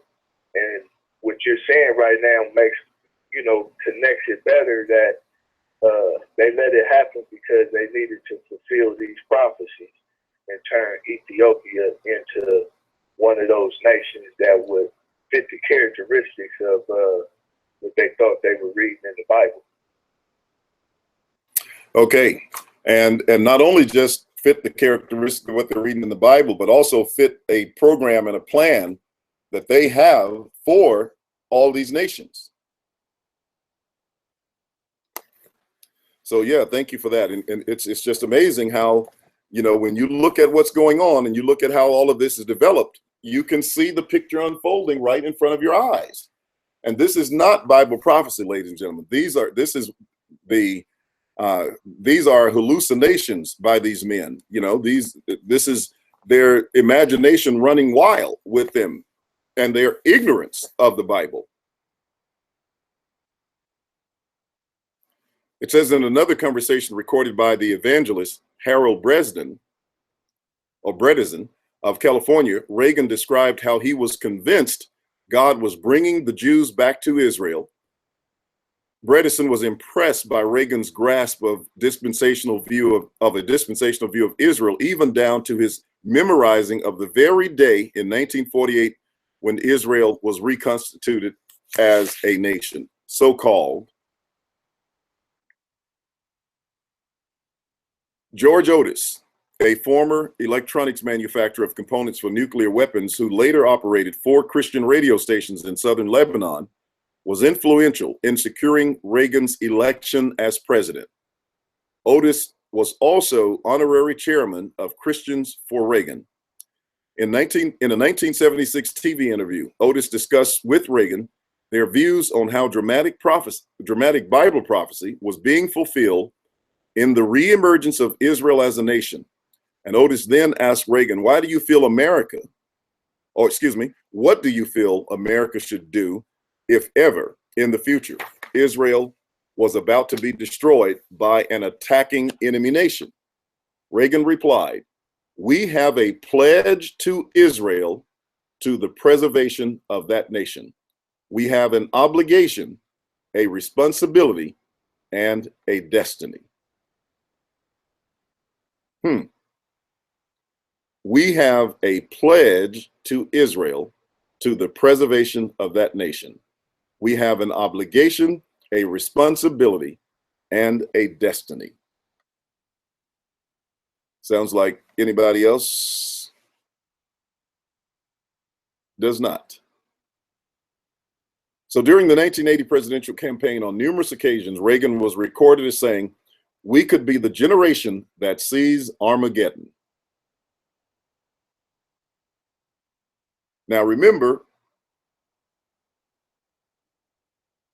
1948 was the year Israel entered the land, and Hal Lindsey wrote his late great Planet Earth in 1971. And then they started the predictions that the end time was going to occur in 1988, which would be a generation, 40 years from the time that Israel entered the land. But again, you can see how wrong they were.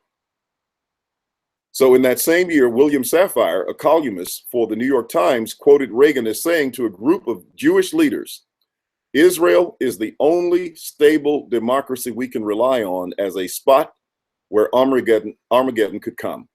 In a personal conversation reported in the Washington Post 2 years later in April 1984, Reagan elaborated on his own personal conviction to Tom Dine, one of Israel's chief lobbyists working for the American Israel Public Affairs Committee, and said, "You know, I turned back to the ancient prophets in the Old Testament and the signs foretelling Armageddon, and I find myself wondering if we're the generation that is going to see that come about. I don't know if you've noted any of these prophecies lately, but believe me, they certainly describe the times we're going through." Rather interesting, right? And so in 1986, when tensions grew between the US and Libya, James Mills, by then president pro tem of the California State Senate, claimed Reagan expressed strong animosity toward Libya because he saw it as one of the prophesied enemies of Israel and therefore an enemy of God's. Mills noted the logical consequences of Reagan's pessimistic and deterministic dispensational premillennial suppositions for American politics. So that's what you're going to get out of Washington, is doom and gloom because of their pro-Zionist stance. He just told you, we pledge to Israel, to the preservation of Israel. Well, now let's see how that works with your economic situation. Certainly his attitudes relative to military spending and his coolness to all proposals for nuclear disarmament are consistent with such apocalyptic views. Armageddon, as foreseen in the books of Ezekiel and Revelation, cannot take place in a world that has been disarmed. So now do you see that disarmament is counter to the preservation of Israel?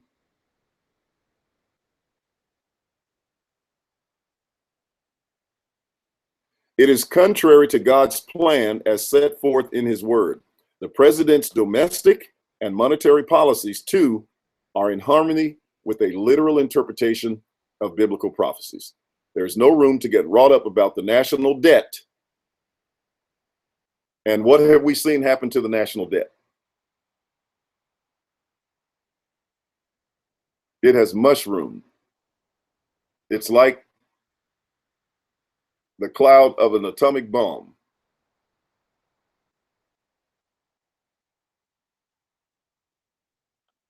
See, they're saying we can be irresponsible with the national debt in favor of military spending. There is no room to get wrought up about the national debt if God is going to foreclose on the whole world.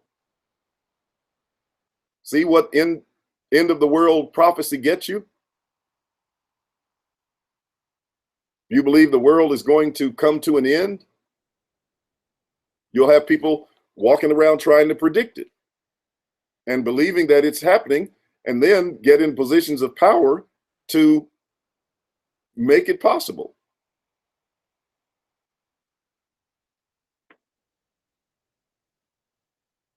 Why be concerned about conservation?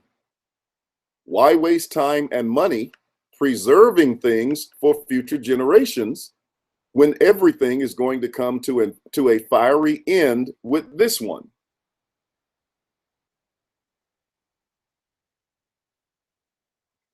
Remember, we talked about the pessimism and dispensationalism the other day. Don't save for the future. Don't be involved in math and science and all the rest of this stuff. Don't even claim any material things because it's all going to burn up. It's all going to be gone. Thought it knocked over something. And he's telling you right here, it follows that all domestic programs, especially those that entail capital outlay, can and should be curtailed to free up money to finance the development of nuclear weapons in order to rain fire and destruction upon the evil enemies of God and his people. So you know what's scheduled for the people in the Arab world. And any people who are considered the enemies of Israel, they will be nuked.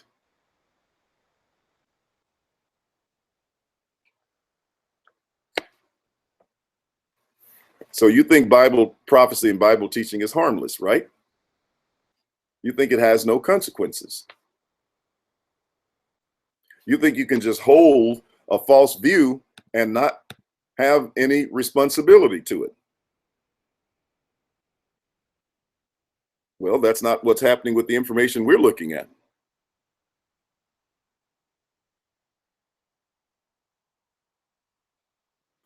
All right, let's go on. Halsell claims Reagan was convinced he had a mandate to spend trillions of dollars preparing for a nuclear Gog and Magog war. Where's all that money coming from? The money that the U.S. doesn't have, all depending on what you're talking about. No money to fix up the cities, no money for education, no money to create jobs, to create new industry.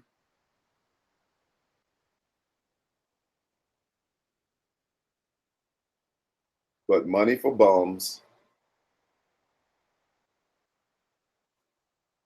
to destroy imaginary enemies. You know, Israel has been sitting in that place since 1948. How many Arab nations have attacked Israel? I think they only went to war with Egypt, right?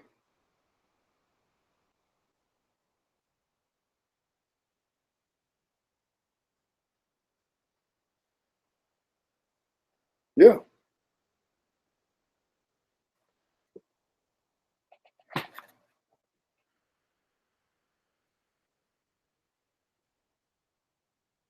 But how many nations have been taken out because of Israel and on behalf of Israel?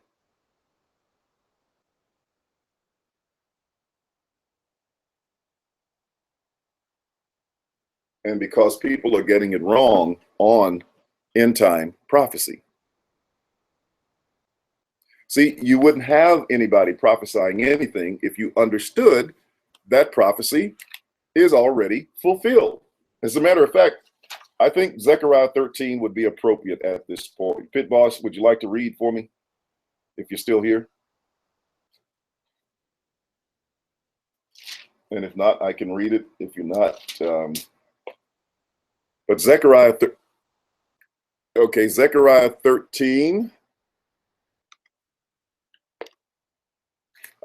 Zechariah 13, we're going to start at verse 1.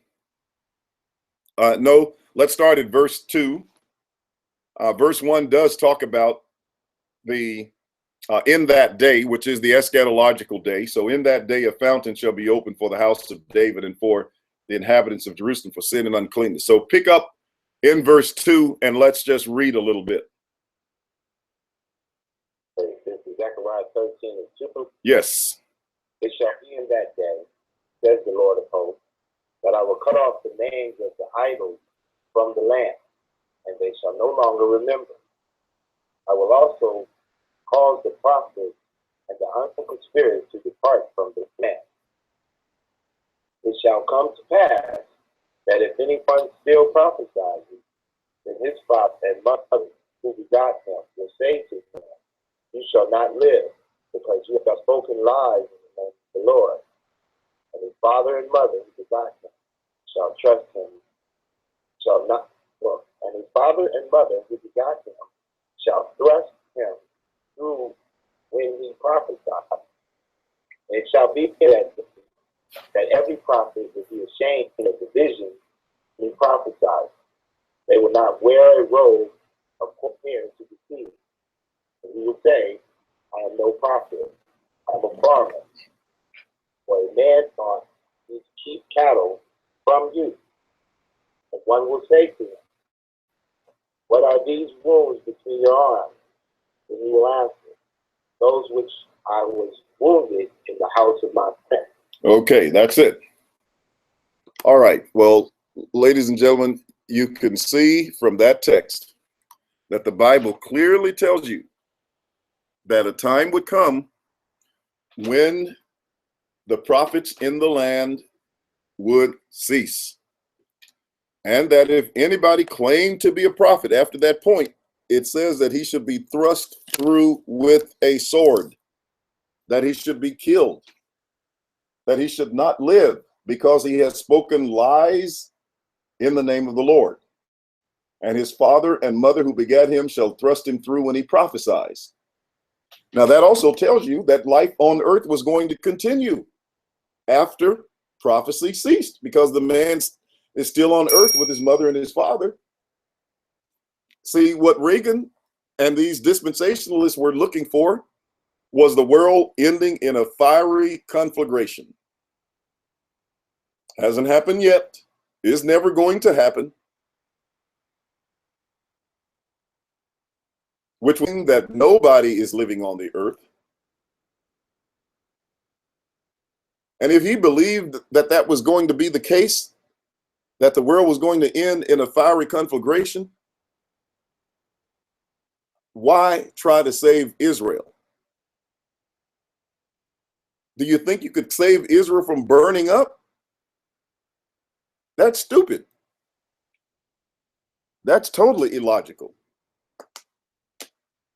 If we're going to have a fireball, it was one statement that they made that they made. Let me see if I still got that here. Yeah, if God is going to foreclose on the whole world,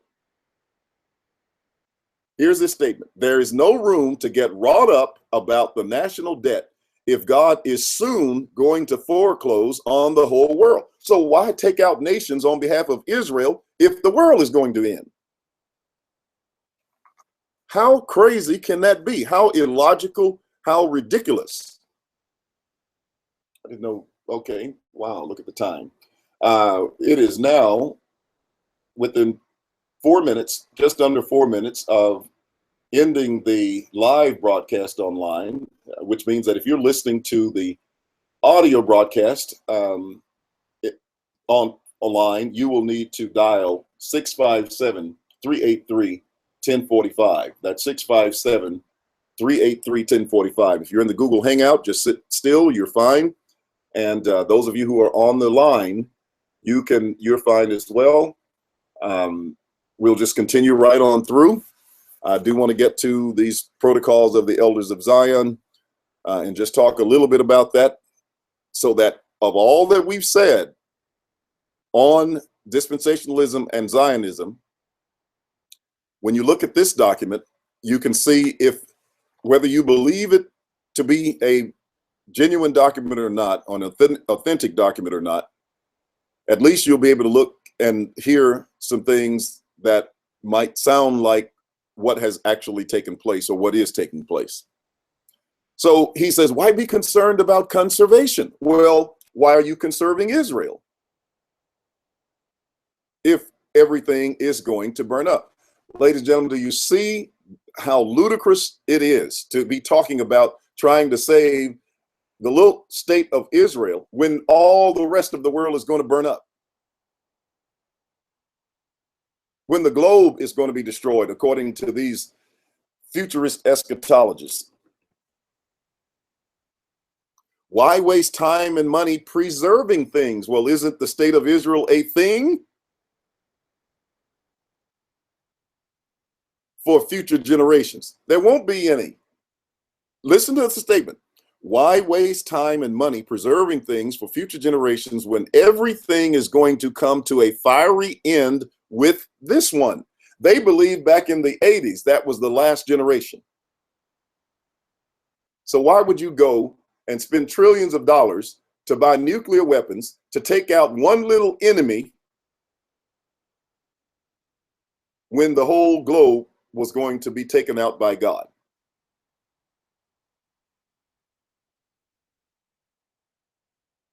That is just dumb. And I don't mean any disrespect. But when you think about it, isn't it?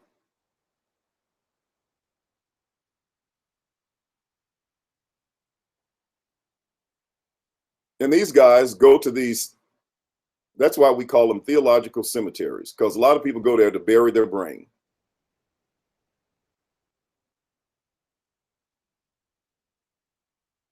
Just to be spoon-fed what somebody else teaches them, and they don't think, they don't reason, they don't read for themselves.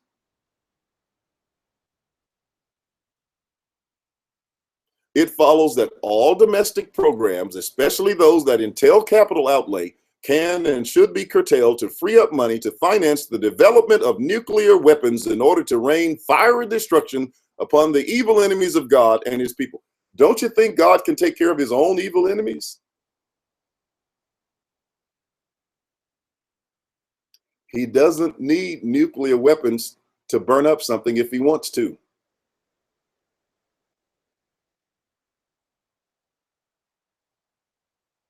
I mean, that's just brilliant thinking on their part, right?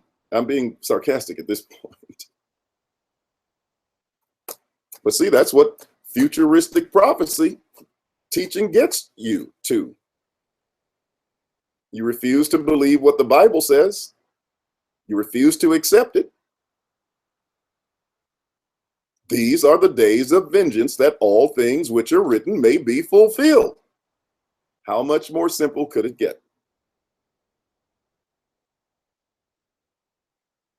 Assuredly, I say to you, this generation, that's the one Jesus was living in, will by no means pass away till all these things take place.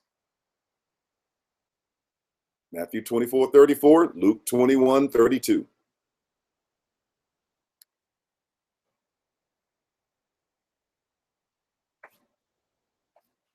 So Halsell claims Reagan was convinced he had a mandate to spend trillions of dollars preparing for a nuclear Gog and Magog war. And while George Bush Sr., Bill Clinton, and George Bush Jr.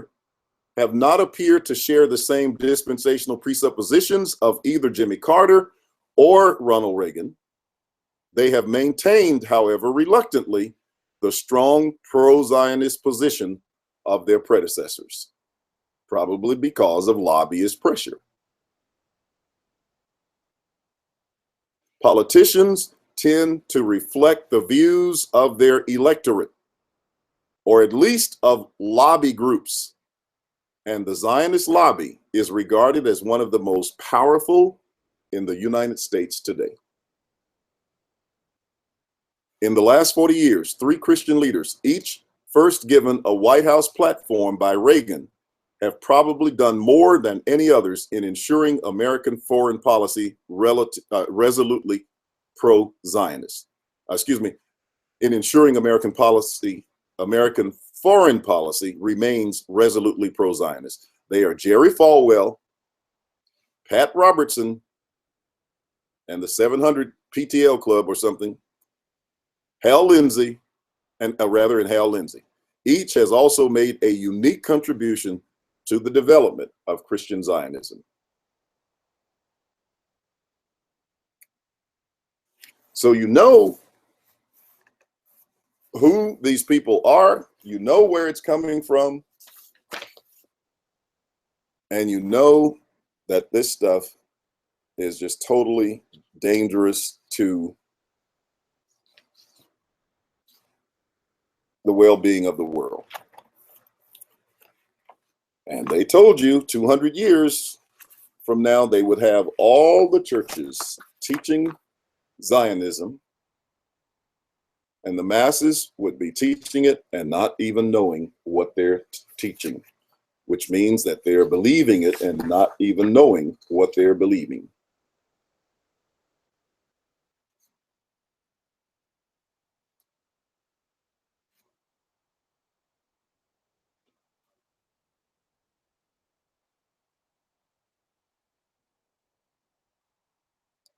All right, let's look at the protocols of Zion just a little bit.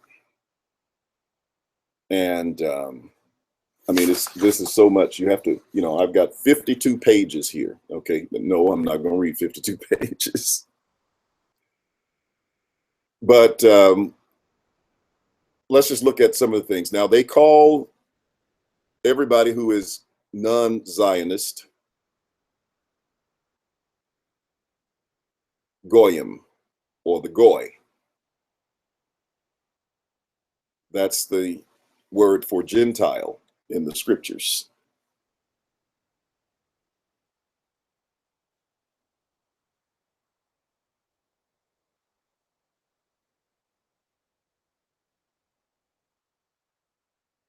So here are some of the things that are planned for the Goyim, or the Gentiles.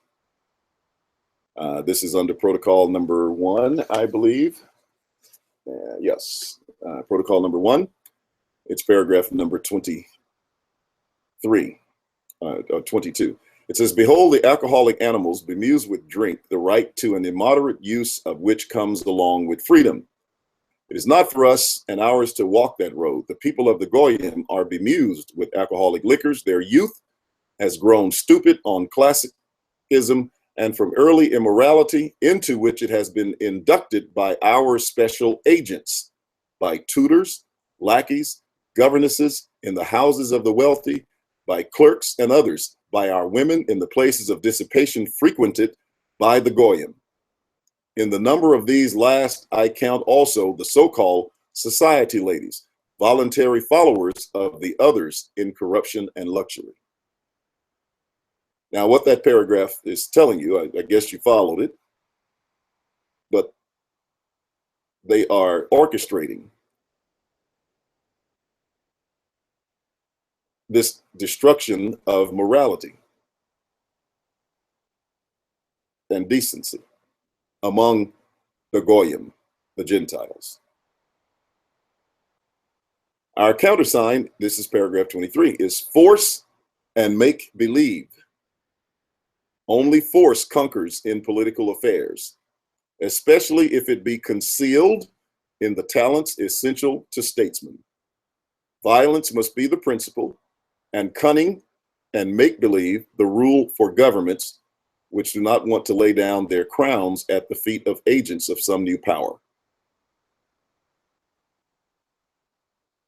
This evil is the one and only means to attain the end, the good. Therefore, we must not stop at bribery, deceit, and treachery when they should serve towards the attainment of our end.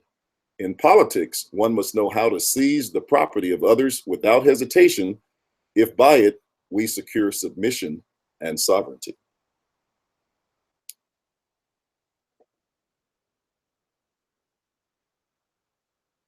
"24. Our state, marching along the path of peaceful conquest, has the right to replace the horrors of war by less noticeable and more satisfactory sentences of death, necessary to maintain the terror which tends to produce blind submission.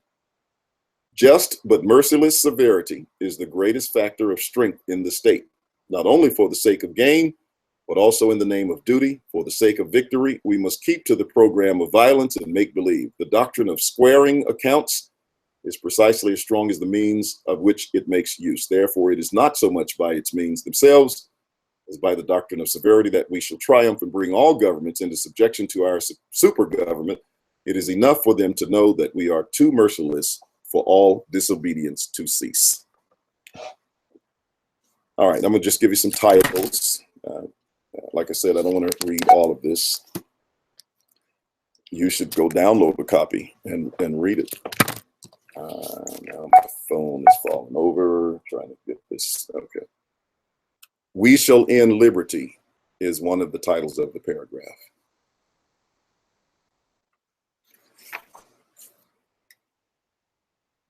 And paragraph 27 says, our triumph has been rendered easier by the fact that in our relations with the men whom we wanted, we have always worked upon the most sensitive chords of the human mind, upon the cash account, upon the cupidity, upon the insatiability for material needs of man.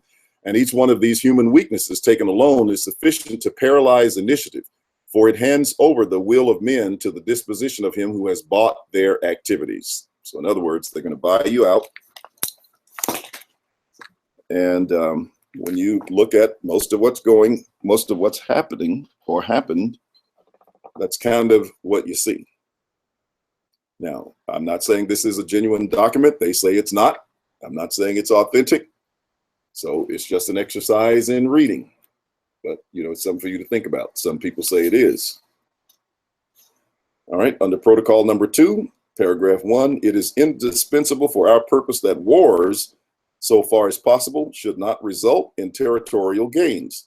War will thus be brought on to the economic ground, where the nations will not fail to perceive in the assistance we give the strength of our predominance, and this state of things will put both sides at the mercy of our international agentur, or agentur, I'm not sure how to pronounce that, which possesses millions of eyes ever on the watch and unhampered by any limitations whatsoever.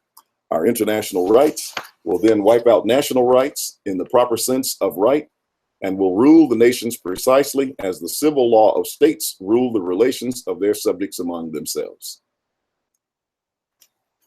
I'll just read you another title. I'll just give you a glimpse of some of this stuff.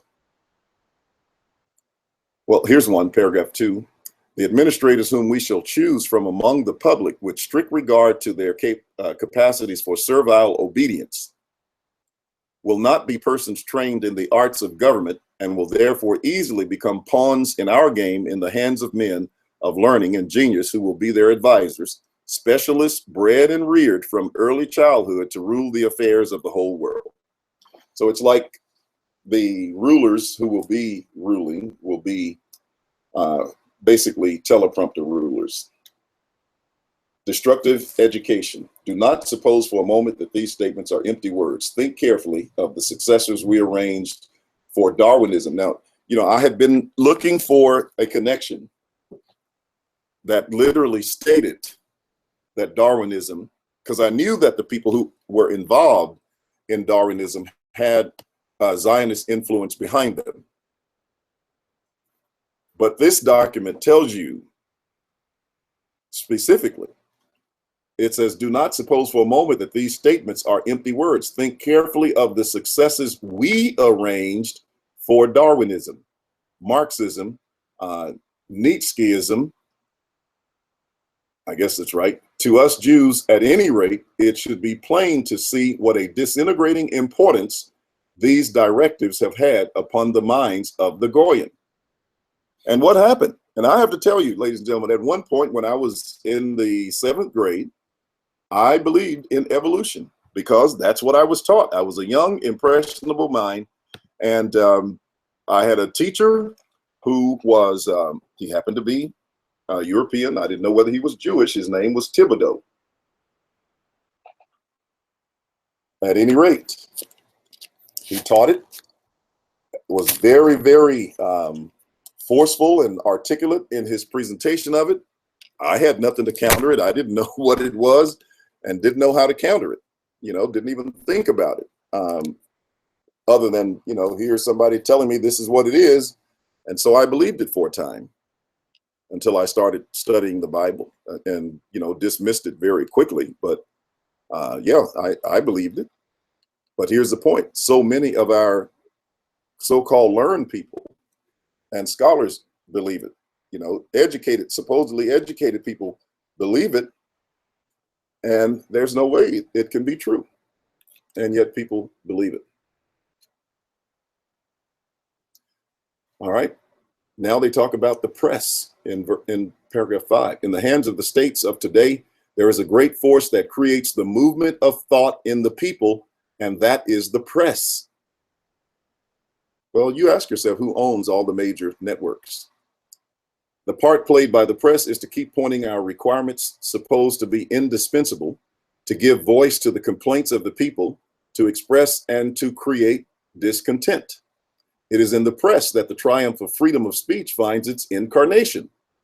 But the Goyim states have not known how to make use of this force, and it has fallen into our hands.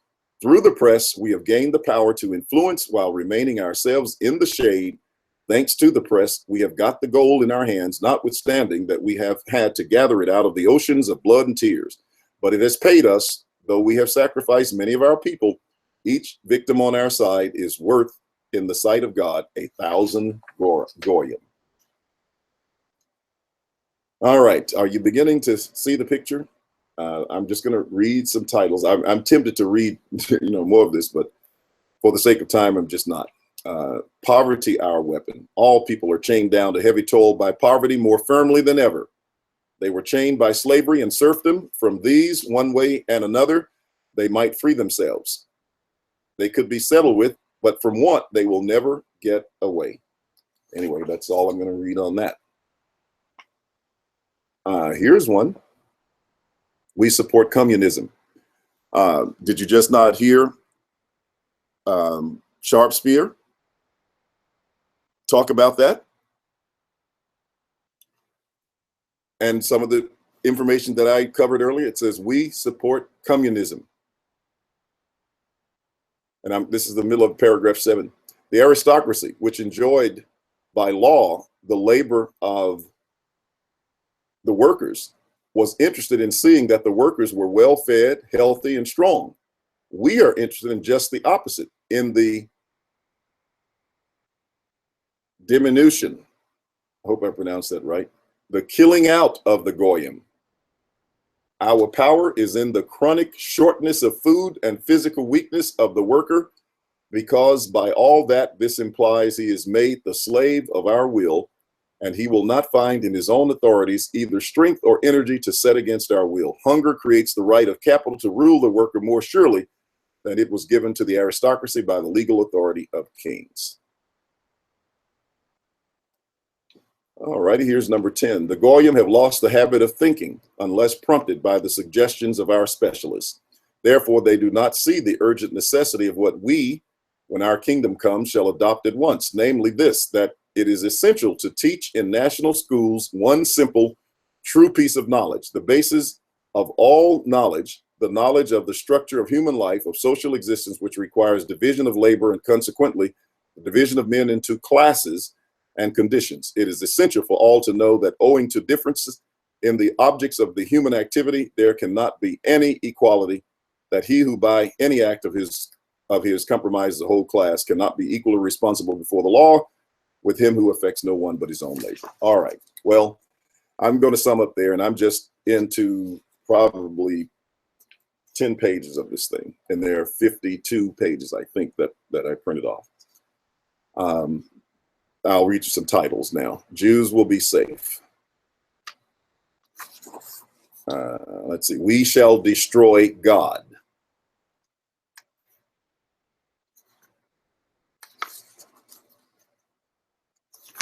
Let's see, what else?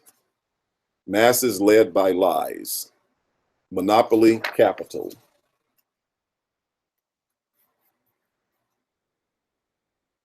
Trying to get through them. We shall enslave Gentiles. Universal war.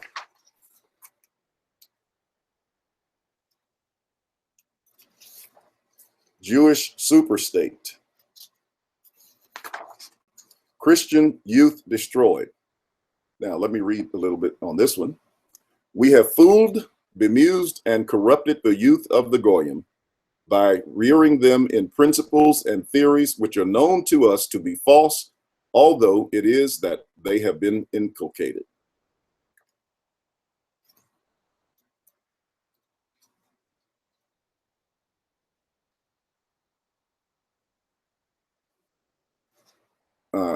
Notice something else they said. above the existing laws without substantially altering them and by merely twisting them into contradictions of interpretations, we have erected something grandiose in the way of results. These results found its expression in the fact that the interpretations masked the law. Afterwards, they entirely hid them from the eyes of the governments, owing to the impossibility of making anything out of the tangled web of legislation.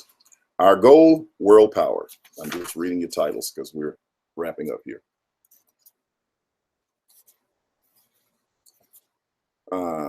And under a paragraph, they said, to secure this, we must have everybody vote without distinction of classes and qualifications. Poison of liberalism. We name presidents. In the near future, we shall establish the responsibility of presidents. Here's a paragraph that I thought. We shall justify this last right on the ground that the president, as chief of the whole army of the country, must have it at his disposal in case of need for the defense of the new Republican Constitution, the right to defend which will belong to him as the responsible representative of this Constitution. Iran, and there's question marks behind each of these. So Iran, Grenada, Kuwait, Iraq, Panama, Somalia, Bosnia, Kosovo, Indonesia.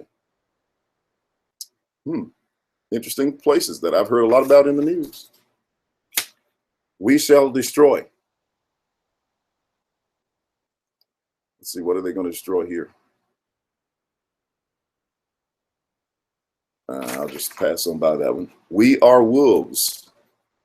The Goyim are a flock of sheep, and we are their wolves. And you know what happens when the wolves get hold of the flock. Doesn't sound like the premillennials' paradigm, does it? Because the wolves are supposed to lie down with the lamb. Somebody's got it all twisted, because they don't see that in their program. We control the press. Free press destroyed. Here's an interesting one. He says, I beg you to note that among those making attacks upon us will also be organs established by us, but they will attack exclusively points that we have predetermined to alter. That sounds like false flags. And then they said, we control the press, free press destroyed. They talk about literature and journalism are two of the most important educated forces, and therefore our government will become proprietor of the majority of the journals. This will neutralize the injurious influence of the privately owned press and will put us in possession of a tremendous influence upon the public mind. If we give permit for 10 journals, we shall ourselves found 30, and so on the same proportion. Yes.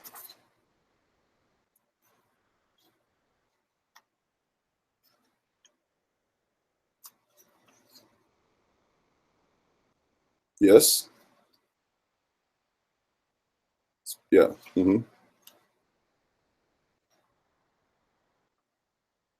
Okay.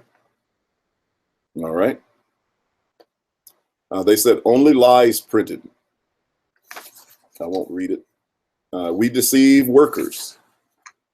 We shall forbid Christ. How's that for Christian Zionism? This is under protocol number 14. When we come into our kingdom, it will be undesirable for us that there should exist any other religion than ours of the one God, with whom our destiny is bound up by our position as the chosen people, and through whom our same destiny is united with the destinies of the world. We must therefore sweep away all other forms of belief. If this gives birth to the atheists whom we see today, it will not, being only a transitional stage, interfere with our views, but will serve as a warning for those generations which will hearken to our preaching of the religion of Moses. Wait a minute. Didn't we read something the other day, that quote that said, in less than 200 years, they will be teaching the law of Moses? Well, here the statement is again. For those generations which will hearken to our preaching of the religion of Moses, that by its stable and thoroughly elaborated system has brought all peoples of the world into subjection to us. We shall forbid Christ. At the same time, we shall not omit to emphasize the historical mistakes of the Goy governments, which have tormented humanity for so many centuries by their lack of understanding of everything that constitutes the true good of humanity in their chase after fantastic schemes of social blessings, and have never noticed that these schemes kept on producing a worse and never better state of the universal relations which are the basis of human life. All right. Secret societies. I'm not going to read that. Gentiles are cattle.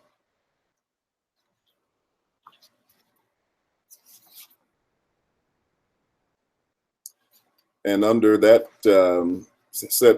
heading, under paragraph 9, it says, death is the inevitable end for all. It is better to bring that end nearer to those who hinder our affairs than to ourselves, to the founder of this affair. We execute Masons in such wise that none save the brotherhood can ever have a suspicion of it, not even the victims themselves of our death sentence. They all die when required, as if from normal kinds of illness. We demand submission. We shall be cruel. Let's see. We shall change history. We shall destroy the clergy. Well, now you know what my outcome is.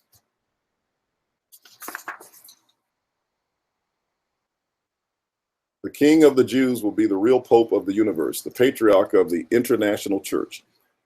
But in the meantime, while we are re-educating youth in new traditional religions and afterwards in ours, we shall not overtly lay a finger on existing churches, but we shall fight against them by criticism calculated to produce schism. Government by fear. All right, well, there you have it. The Protocols of the Elders of Zion.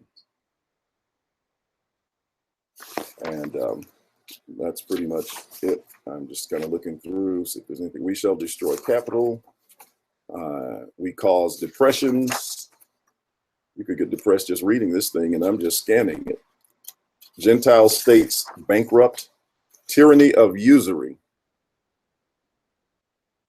What also indeed is in substance a loan, especially a foreign loan. A loan is an issue of government bills of exchange containing a percentage obligation commensurate to the sum of the loan capital. If the loan bears a charge of 5%, then in 20 years, the state vainly pays away in interest a sum equal to the loan borrower. In 40 years, it is paying a double sum, in 60 treble, and all the while the debt remains an unpaid debt. And see, under Judaism, they weren't even supposed to charge their brethren usury.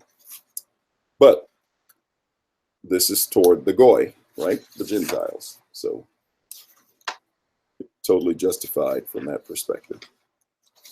I don't see anything else here that's of note and significant other than just the title, so I'm not going to, that's it. All right, well, ladies and gentlemen, just to scan through some of that information, you kind of get the idea of what's going on.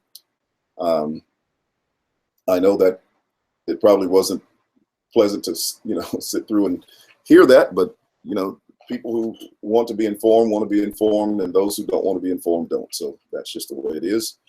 At any rate, any questions as we close today? Let's see where we are on time. Yeah. Okay, so we got about 30 minutes left. So if you have a question, type your question into the chat box if you're on the Google Hangout. And if you're on the air, just go ahead and press 1 and we will take your question. Or if you have a comment.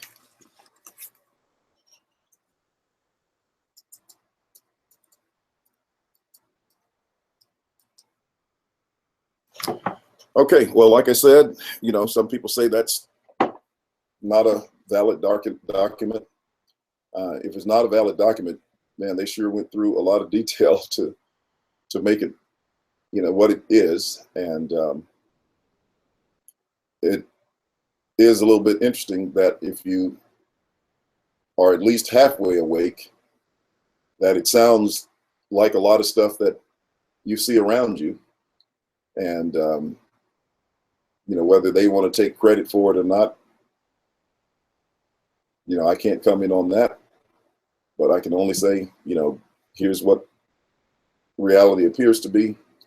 Here's what they say it was going to be or will be as well in the future. So with that, ladies and gentlemen, I think we have come to the close of our study today. That is the end of all I wanted to share with you on the origin of dispensationalism and its influence in politics. And for you to really take note of what your eschatological beliefs are, because you can see how far-reaching they are. And all of this is, and who knows, you know, dispensationalism itself could have been, you know, the manufacturer of Zionism, because too early on, it became associated with Zionism, and may just have been, or may have been by design from the very beginning. Based on some of the things we just heard, it's not impossible from the way it seems, but you know, I can't attest to that either. That's just speculation. Okay, so I'm just about out of here, and with that, I want to say have a pleasant morning or afternoon. It's now afternoon, so have a pleasant afternoon. We'll be back on Monday. We're going to talk about every eye shall see him, and look at Revelation 1:7. Show you the biblical background of that and go from there. Brother Sharpspear, do you have any closing comments?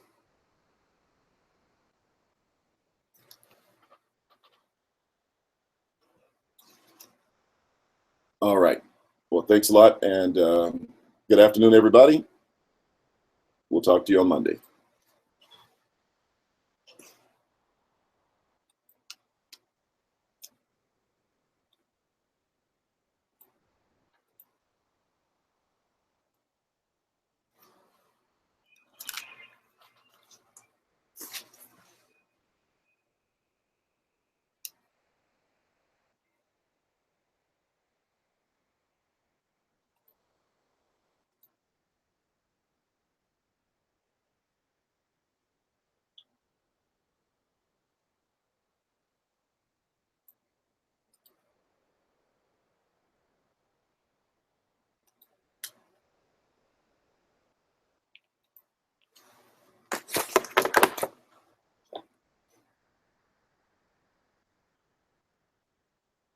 That's it for the hangout, ladies and gentlemen. I'm going to go and get some kind of refreshment. I hope you do the same thing. We appreciate you being here. Come back on Monday for a study on Revelation 1:7. Every eye shall see him. We're going to break that text down and show you how it relates to the prophecies in the scriptures and when it was fulfilled, so that you are without any doubt in terms of the fulfillment of the text. Have a great one.